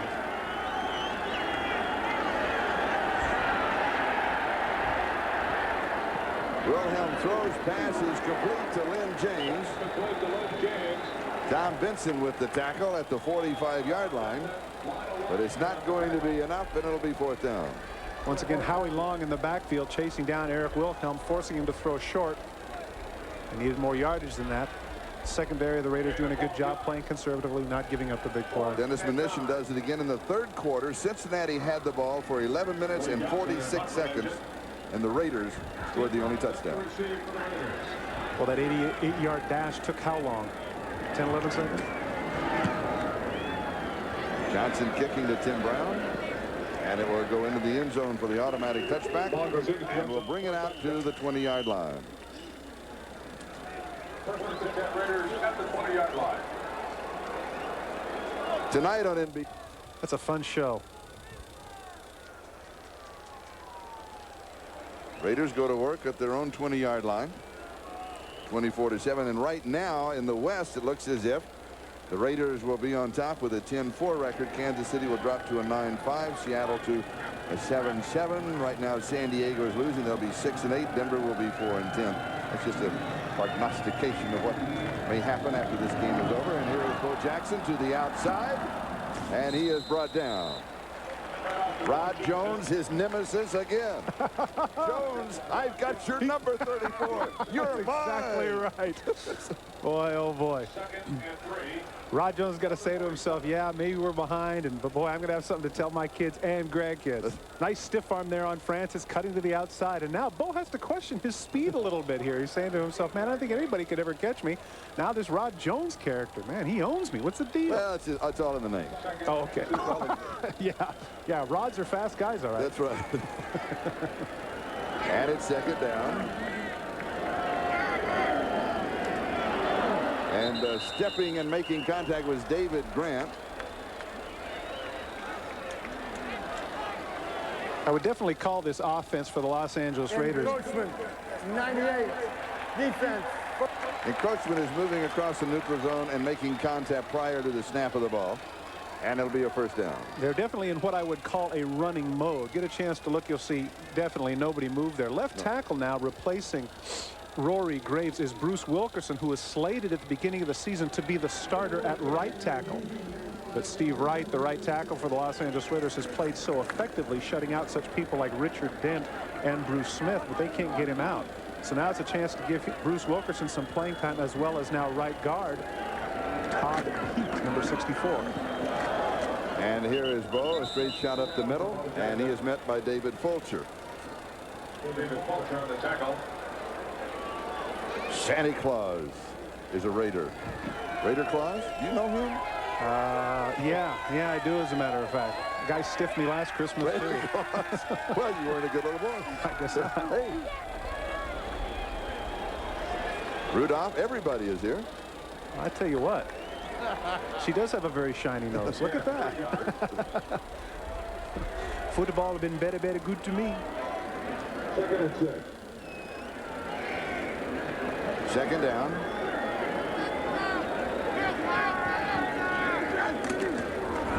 And Steve Smith, the lead blocker, is Bo Jackson. And so we can update the numbers on Bo Jackson, his average per carry, because they just dropped. He was averaging over 16 yards a carry in this ball game, but that short yardage he had was going to drop him down just a little. We'll have that number for you officially.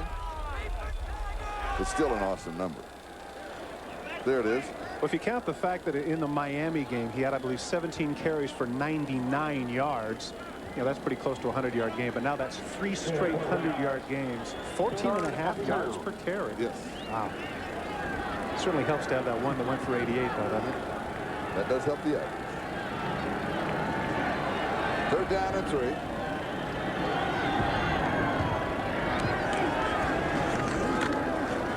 And here is Marcus Allen out to the 43-yard line, and he will pick up the 1st down. And for the 2nd time in the ball game, we've had a little pushing and shoving contest. 11:13 time remaining in the 4th quarter. The Raiders up 24-7.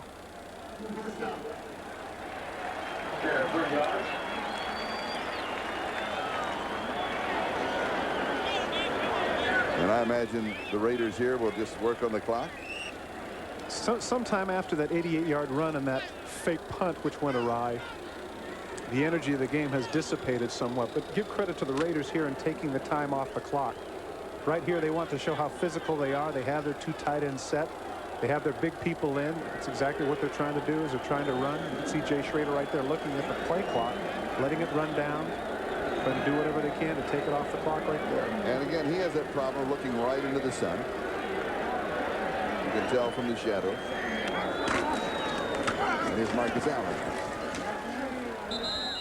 to the 46-yard line. It'll be 2nd down and 7, an opportunity to take a look at all of the games today. Houston with that big victory over Kansas City in Kansas City. Pittsburgh, they stay in the race. Miami, of course, they're right amongst them, and they'll be going against Buffalo next week. Boy, what a ball game that. Boy, I hope Kelly is all right. I hope that he is all right in the playoffs to go ahead and finish. He is such a great quarterback. He's having such a super year. They need him. He seemed to indicate the fact that, that if they can get the bye, if they can win next Sunday, that he says that he'll be back because that'll give him that extra week. He feels he can make the playoffs if they're not in the wild card. Then he'd have to miss the wild card game. My experience is with a sprained medial collateral ligament, which is what they say he has. If it is not a grade 3 sprain, which means to be operated on, but then 4 weeks would indeed be plenty of time for him to get healthy. That is. The Steve Smith with that last carry to the 50. That is enough time. And now, of course, I think the recovery time has been, the things that they do in sports medicine now are so far advanced in what they were doing, 15 and 20 years ago. It's hard to realize that they can compress time like that, but in reality, they can. I thought it interesting, too, that in the very unofficial poll that Will McDonough had at the top of the show on NFL Live, that they went to the 14 head coaches. 8 of them said that the league's MVP, at least the AFC, should indeed be Jim Kelly, which says a lot about what he's been doing for that organization. For the Raiders, a balanced attack. 163 yards rushing, 163 yards passing. With just over 9 minutes to go in the ballgame. And here is Marcus Allen. And he goes to the 41-yard line and he has the first down. Bruce Wilkinson hasn't played for a while. And sure enough, he's getting into it out there with Bernard Clark, the rookie middle linebacker who you might recall from his Orange Bowl success days there down there in Miami. I can't say enough about Steve Smith. We addressed him earlier. He threw the key block, enabling Marcus Allen to get downfield. And to be able to do that time in and time out. You can see, look at that. Oh, gosh. Taking a big, deep breath. Man, all these guys get all these yards, all this attention. All the reruns. They go to the banquets. They get the commercials. I get the headaches. Believe me, a player like that around the league, you see people like that. Earl Campbell would not have been as good without a Tim Wilson. Certainly you can say that Walter Payton would give credit to people like Roland Harper, Matt Suhey, people that are in front of him right now. Maurice Carthen, who does an outstanding job for the New York Giants in that capacity, and certainly here for the Los Angeles Raiders, a gentleman named Frank Hawkins was very effective in that role, as now Steve Smith is. Now, you saw during that momentary timeout that the referee, Jim Tunney, he's stepping into both huddles. He was settling everybody down, does not want to let this ball game get away in any way, shape, or form. And so he's just kind of reorganizing everybody, passing the word, and then we'll get back to playing football. And here's the man we were talking about, Steve Smith. So he has an opportunity, at least in this ball game for a while now, to pick up some yardage. And Marcus Allen threw a pretty good block out there on Leon White, enabling him to get some yardage. That is the time remaining. Let's take a look at the AFC East standings.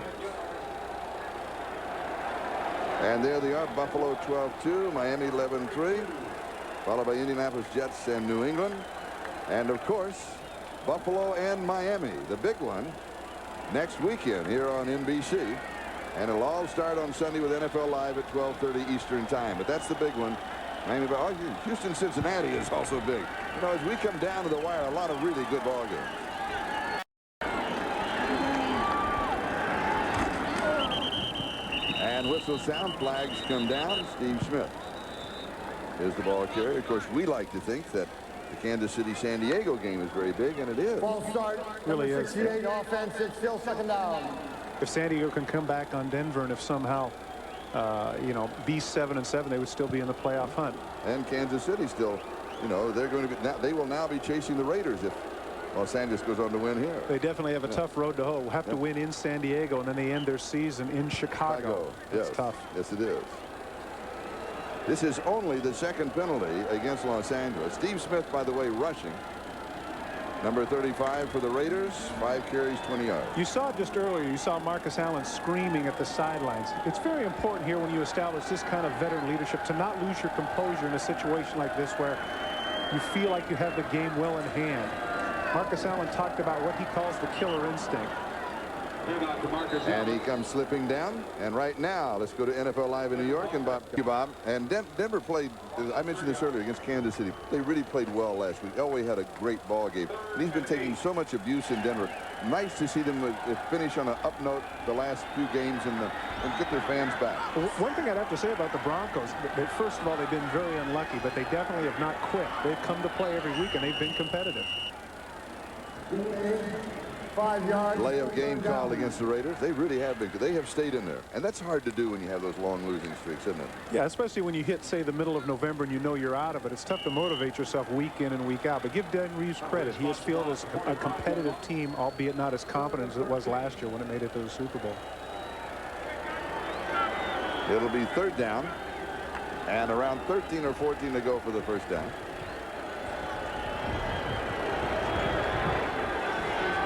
The Raiders have run off 8 minutes on the clock on this drive. There's pressure from the backside. Interesting. Now, he was throwing the ball away. He was avoiding the loss. But he threw it to a side. Now, that call is only by Jim Tunney. And where Tunney was, Schrader was behind him. And he could not look back over his shoulder and see him. So it was the positioning of Jim Tunney that way he got away with it. Clearly, there's no doubt that that was intentional grounding. Marcus isn't even looking around right there. He's just throwing that away. He's not interested in completing that pass. Marcus hasn't even turned around yet. Jim Tunney, I think, was actually on the part of the field which was lighted now. As you can see right there from that vantage point, that's the part where you're in the light and you cannot quite see. Look at him squinting. You can see that. You're right. That was a judgment call that he just missed. Jeff Gossett will be kicking. Mitchell Price is the return man.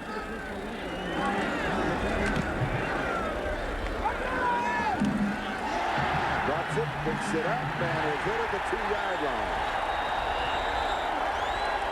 Elvis Patterson, the toast of the Coliseum. 43 yards on the kick. Tackle by number 43. We'll be back in just a moment. Raiders lead at 24. You know, Bob, actually, I'm waiting for my package from you. I guess Santa's a little late, but I know that you'll send something nice.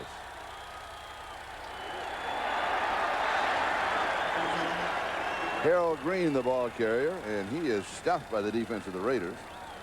So it'll be second. And we talked about, you know, the offense of Cincinnati and the fact that the players come up with names and they have a lot of fun with the ideas. Well, some of their players, the names of their plays, we talked to Sam. I said this week we have a Montoya, we have a Yogi. You said that would be ain't over till it's over play. And they have the Dover. So also we have the Mayflower and the Beacon, so we want to give it equal time. So we're thinking with microphones on the field, we might even go commercial and sell it. Coca-Cola on 3. Hike. Pick up a little extra money. Harold Green again, and he is bent back just shy of the 5-yard line. Clock continuing to move. The Raiders on top 24-7. Deep in their own territory here. I'm surprised at the conservative nature of it. I realize they're down 17 and it's not likely for them to come back here, but this would be an opportune time for Sam Weiss to see how this young quarterback can operate under some pressure, under some adverse circumstances. Inevitably, quarterbacks come in to mop up games and just hand off. This is a chance to give this young man a chance to throw the ball and see what he can do. And it is incomplete. Yesterday at practice in Cincinnati, they were 2 hours late because of the wind, and they had to stop in Kansas City and refuel. We were talking with Mike Brown, and when you kind of play the games of who is left for Cincinnati, this game, of course, is important, but the game next week is the one that is really important to them. Well, that's right, because they have the tie-break advantages. If they end up tied with Houston at the end because of their division record, they would they would have the advantage. Their problem now is regarding Pittsburgh. They have no control over Pittsburgh, so what in effect they would hope for is to beat Houston and then hope that at the season-ending game, which would be in the Astrodome against the Steelers, that Houston would defeat the Steelers. And here is Tim Brown on the return, and he is out of bounds at the 31-yard line. 39 yards on the kick, a 13-yard return. And we will return in just a moment. 24-7 Los Angeles. The one that won't slow you down. The Silver Bullet is the right beer now. This is Charlie Jones and Todd Christensen. 4 minutes and 7 seconds left in the ball game here. Raiders up 24-7.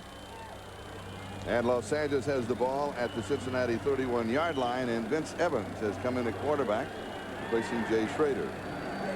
Steve Erline and James Fitzpatrick, the two inactives for the Raiders. Greg Taylor and Louis Billups out with injuries, the inactives for Cincinnati.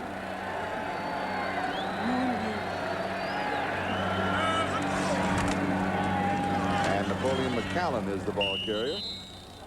If I could abuse a little Shakespearean sonnet here, it would be perseverance, thy name is Vince Evans. Vince Evans there with the Chicago Bears, and when they drafted Jim McMahon, they said, thanks for coming, but we'll see you later. Then he goes into the Chicago Blitz, hangs out a little while. That league goes defunct, and no one is interested in him. Vince Evans then crosses the picket line in 1987 as a replacement player, plays very effectively for the Raiders, and they keep him around. And so he's been off and on with the Raiders, cut, waived, I don't know, at least a half dozen times. But this year, because of the holdout of Steve Erline, he has been the backup for Los Angeles Raiders the entire season. Second down and 6. McCallum again gets the carry. He's going to have a couple of yards on the play. Also staying on that story with regards to Vince Evans at 35 years of age, it just goes to show that you can hang in there for a period of time. And the Los Angeles Raiders are one of the teams that really believe that experience is of value. Take a look at this graphic right here. 15 players 30 or over on this team. This is an organization that's not afraid of the fact that, oh, okay, the guy's had 8 years in the league, so he might be getting along on the tooth. The experience factor, particularly now in December heading into the playoffs, is something that's very significant, particularly in the locker room. Third down and 4. Jamie Holland and Sam Grady are in the ball game. So the Raiders here with a chance to pick up a little experience for those players who see most of the action on special teams, but not that much on offense. Vance Mueller is the carrier, and we have whistle sounding. In case you followed the career of McCallum, the 2 carries he has had here. False start, number 76. It'll still be third down. That's on Steve Wisniewski. The 2 carries he has had here gives number 41 Napoleon McCallum a total of 10 carries for 25 yards rushing on the year. So, you know, obviously he hadn't seen that much play. Well, he had a terrific career there at the Naval Academy, and of course they somewhat bent the rules so he could play professional football earlier than his 5-year commitment. But he's a terrific young man. Teammate of mine for 3 years when I was there with the Raiders. Later with the Chargers, and then released, and now back with the Raiders, courtesy of Steve Ortmeyer, who was then the general manager with the Chargers, now back with the Raiders in a similar capacity. Can do a lot of things. Return punts, play both fullback and halfback. Charge, timeout.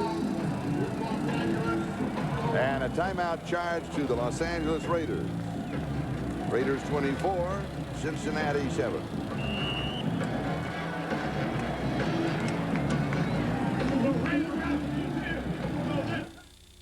.228 time remaining in the game. Raiders 24, Cincinnati 7. Charlie, Bo is still arguing the point to the other players. Honest, he had the angle on me. That's what he's trying to tell him right there. He's talking about Rod Jones of the Cincinnati Bengals, who caught him at the 1-yard line. And Boomer Esiason.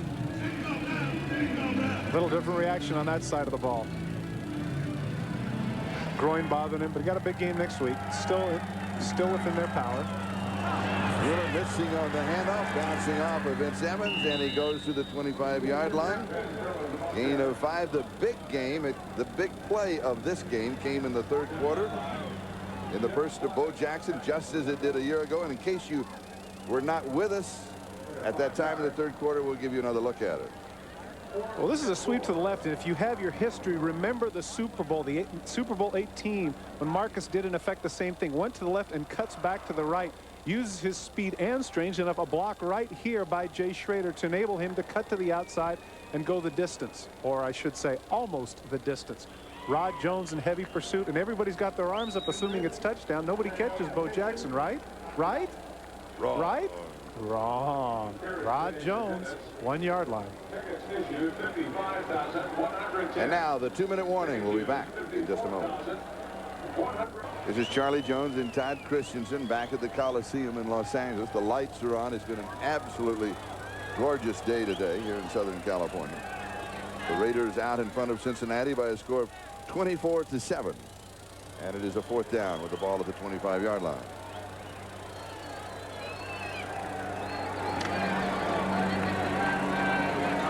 I wonder if they'll finally let Vince Evans pass. They got the 3 wide receivers in.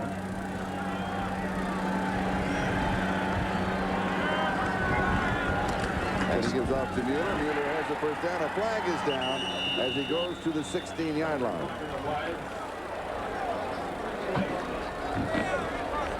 Chuck Panama, Ron Lux, our spotters, Dennis Mnuchin, our statistician. Pleasure to work with you, gentlemen. Have a happy holiday, and we'll see you back here in a couple of weeks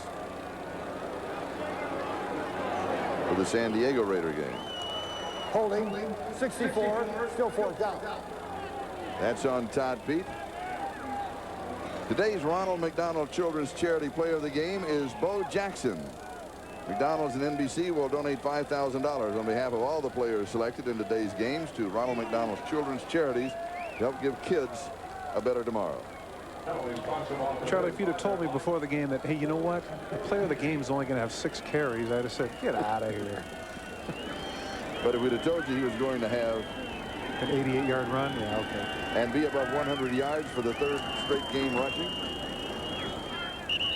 Mueller is dropped at the 35-yard line.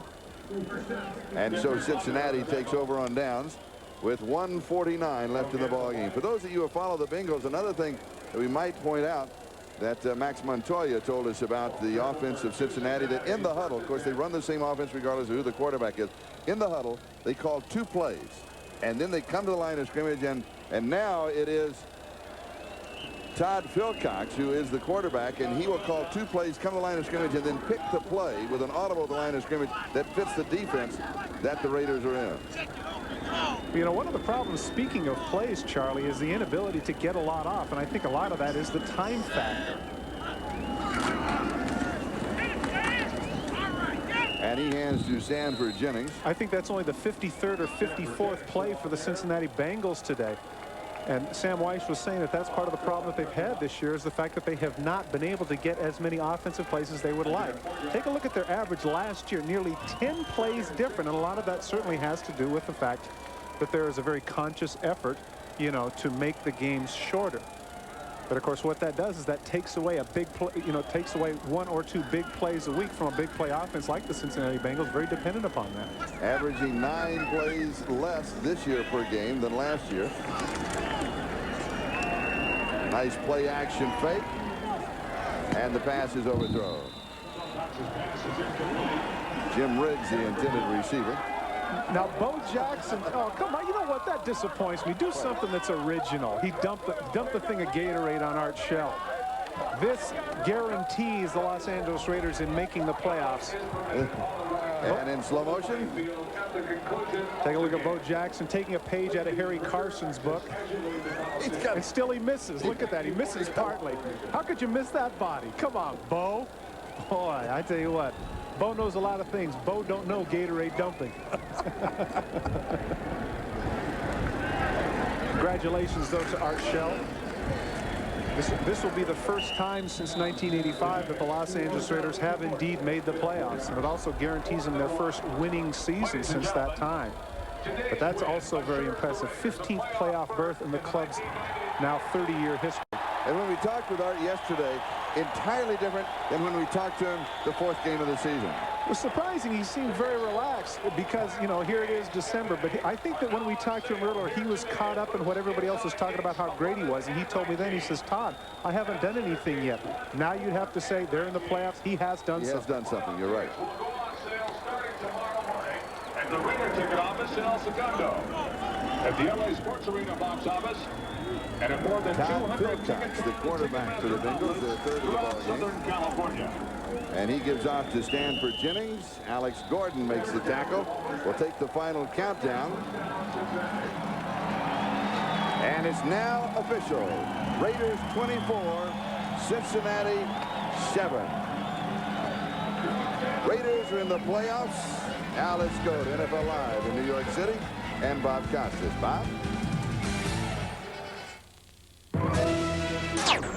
Limping a little bit, knowing that it was going to take a good football team to win, and we really were just a few plays away. We had a few things happen that could have kept us in that ball game, and then you don't know what's going to happen. But today, those plays didn't go our way. I'm talking about a couple of interceptions that, you know, one tipped, and then another one that they made a great play on right, just inbounds rather than the foot going out of bounds, and then holding Bo Jackson back there to stopping the run he wanted to make, but not being able to stop his reversing the field and going the distance. You take a swing of a few plays, and that's the way all good games go. And this is really a pretty good game. Well, I'll be through here in a minute. Okay. We got Sam going live. Our quarterback did not re-injure his groin and re-aggravate it. I just made the decision that it'd probably be smarter at that point to go ahead and give Eric some time. We don't know about Anthony Munoz. I would say that he's real iffy for next week. He dislocated the shoulder, and he's in a lot of pain right now. Vern, or Bruce Reimers, looks like he'll be okay. And I'm not missing anybody. I think that's just about it on the injuries. So we survived, with the exception, of course, our all-pro left tackle. Bo Jackson is, I think everybody, you know, that plays this guy knows that you hold your breath on every snap because he's that kind of an explosive player. The thing that as a coach, I don't know how long Sam's going to I appreciate is the way he handles his success. There are a lot of guys that don't handle it quite as well as he does.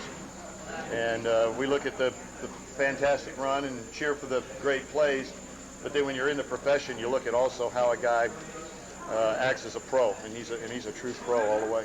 Sam, you're satisfied with the effort today?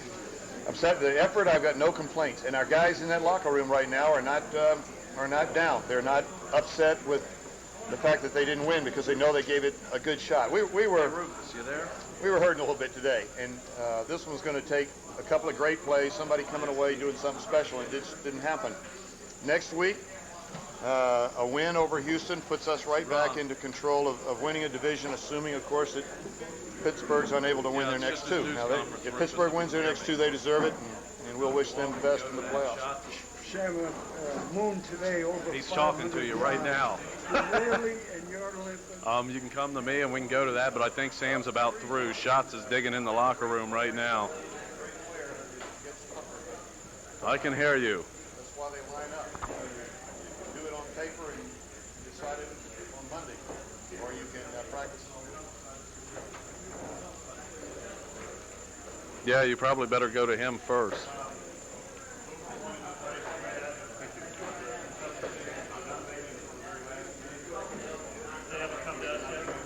Not yet. Yeah, you can clear there. I'll see if I can.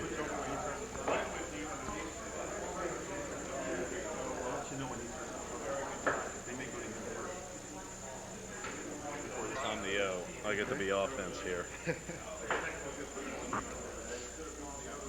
Rufus, you copy?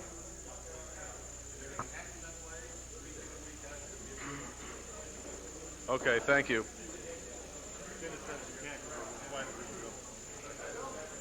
God, you guys had some opportunities out there that you convert, and one of which having Bo trapped behind the line of scrimmage there. And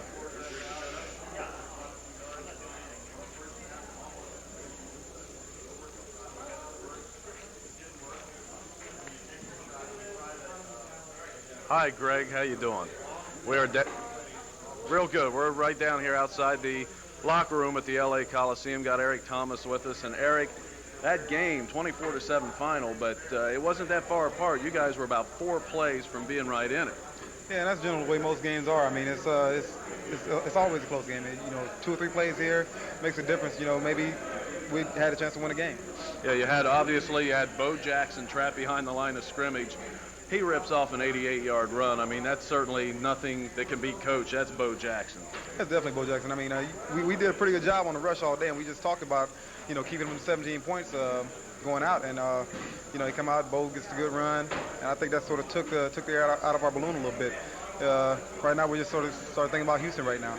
The first half, Jay Schrader was doing a good job getting the ball to his receivers, and it looked like in the middle of the zone, he was finding some holes there.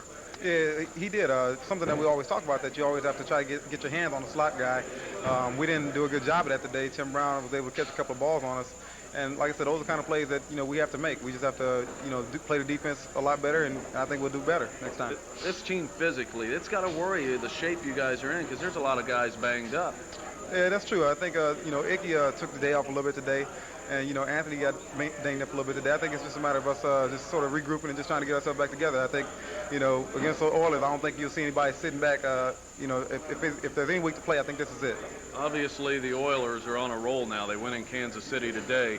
That run and shoot is just rolling it up right now. Yeah, they are. We had a chance to watch a little bit of the game, and they're making plays. They're making the plays that the run and shoot is supposed to make. I think, you know, you're going to see us match up well against them next week. I think we'll do better than we did the first time. How's this team mentally right now? I mean, this isn't a devastating loss because really the season rides on next week anyway. You knew that coming in. That's right. I mean, we didn't really go out to play the game like that today. We wanted to go out and beat the Raiders. I mean, you know, they have a good team, and they're gonna probably be in the playoffs where they are in the playoffs now. So, you know, hopefully we'll get a chance to meet them down the road somewhere. I think it's just a matter of everybody just, you know, like I said, getting themselves back healthy and looking forward to next week. When you talk about being healthy, obviously the defensive backfield is right in there too. I mean, Lewis Phillips didn't even make the trip. Right. I think, you know, Lewis taking the week off and me having a chance to get in there and take some snaps this week, I think we'll be ready for Houston next week. I think if anybody can match up well against them, I think it's probably us. Okay, Eric, thanks a lot. Thanks a lot for your time. Good luck against the Oilers next week. Eric Thomas, the Bengals cornerback, here live at the LA Coliseum. And Greg, you heard Eric talking about Houston next week. That is the game. I mean, they knew it coming in. It's not like they laid down out here, but let's face it, they were banged up. It was not a good situation for the Bengals at all today here in Los Angeles.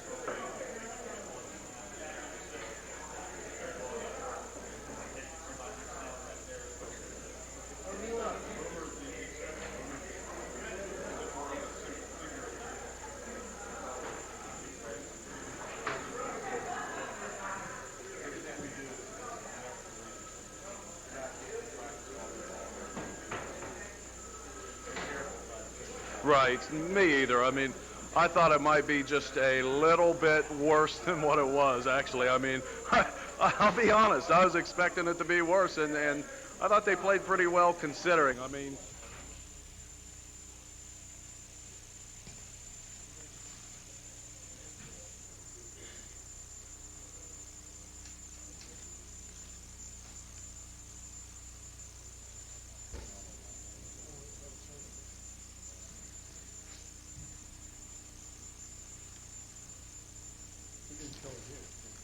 all the great action, says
They're live into their newscast. I think in like 5 minutes. Are they waiting for the sports segment? Like, are we going to be on like at 7:20, or are they going to do it? All right. Are they doing this near the top of the show, or are we like 15, 20 minutes into the show?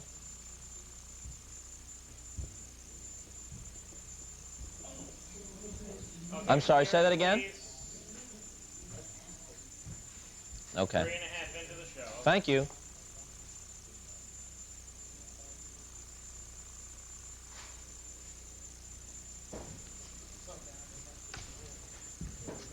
Yeah. That's because I know you. I don't have to make an impression. I'm already in a state of depression.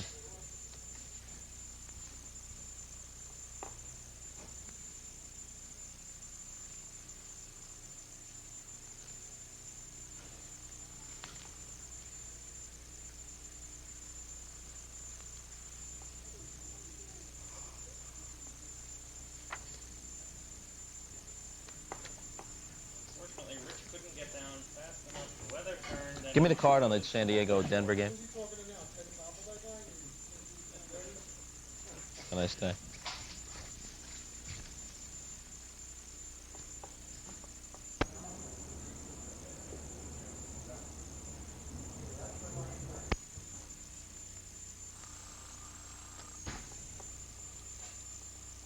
That's 3.5 to us.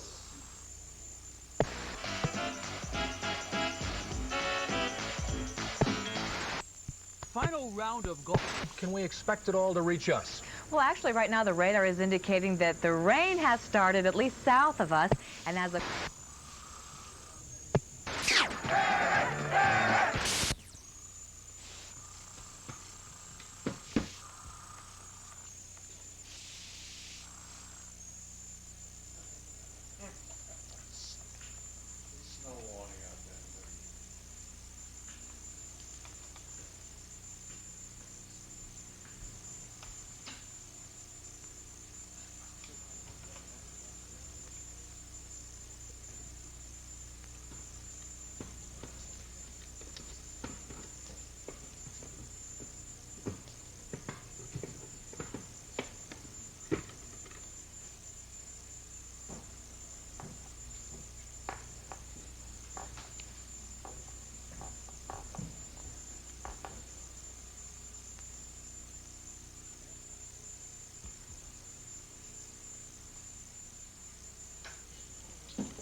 Mark, can we come down just a little bit?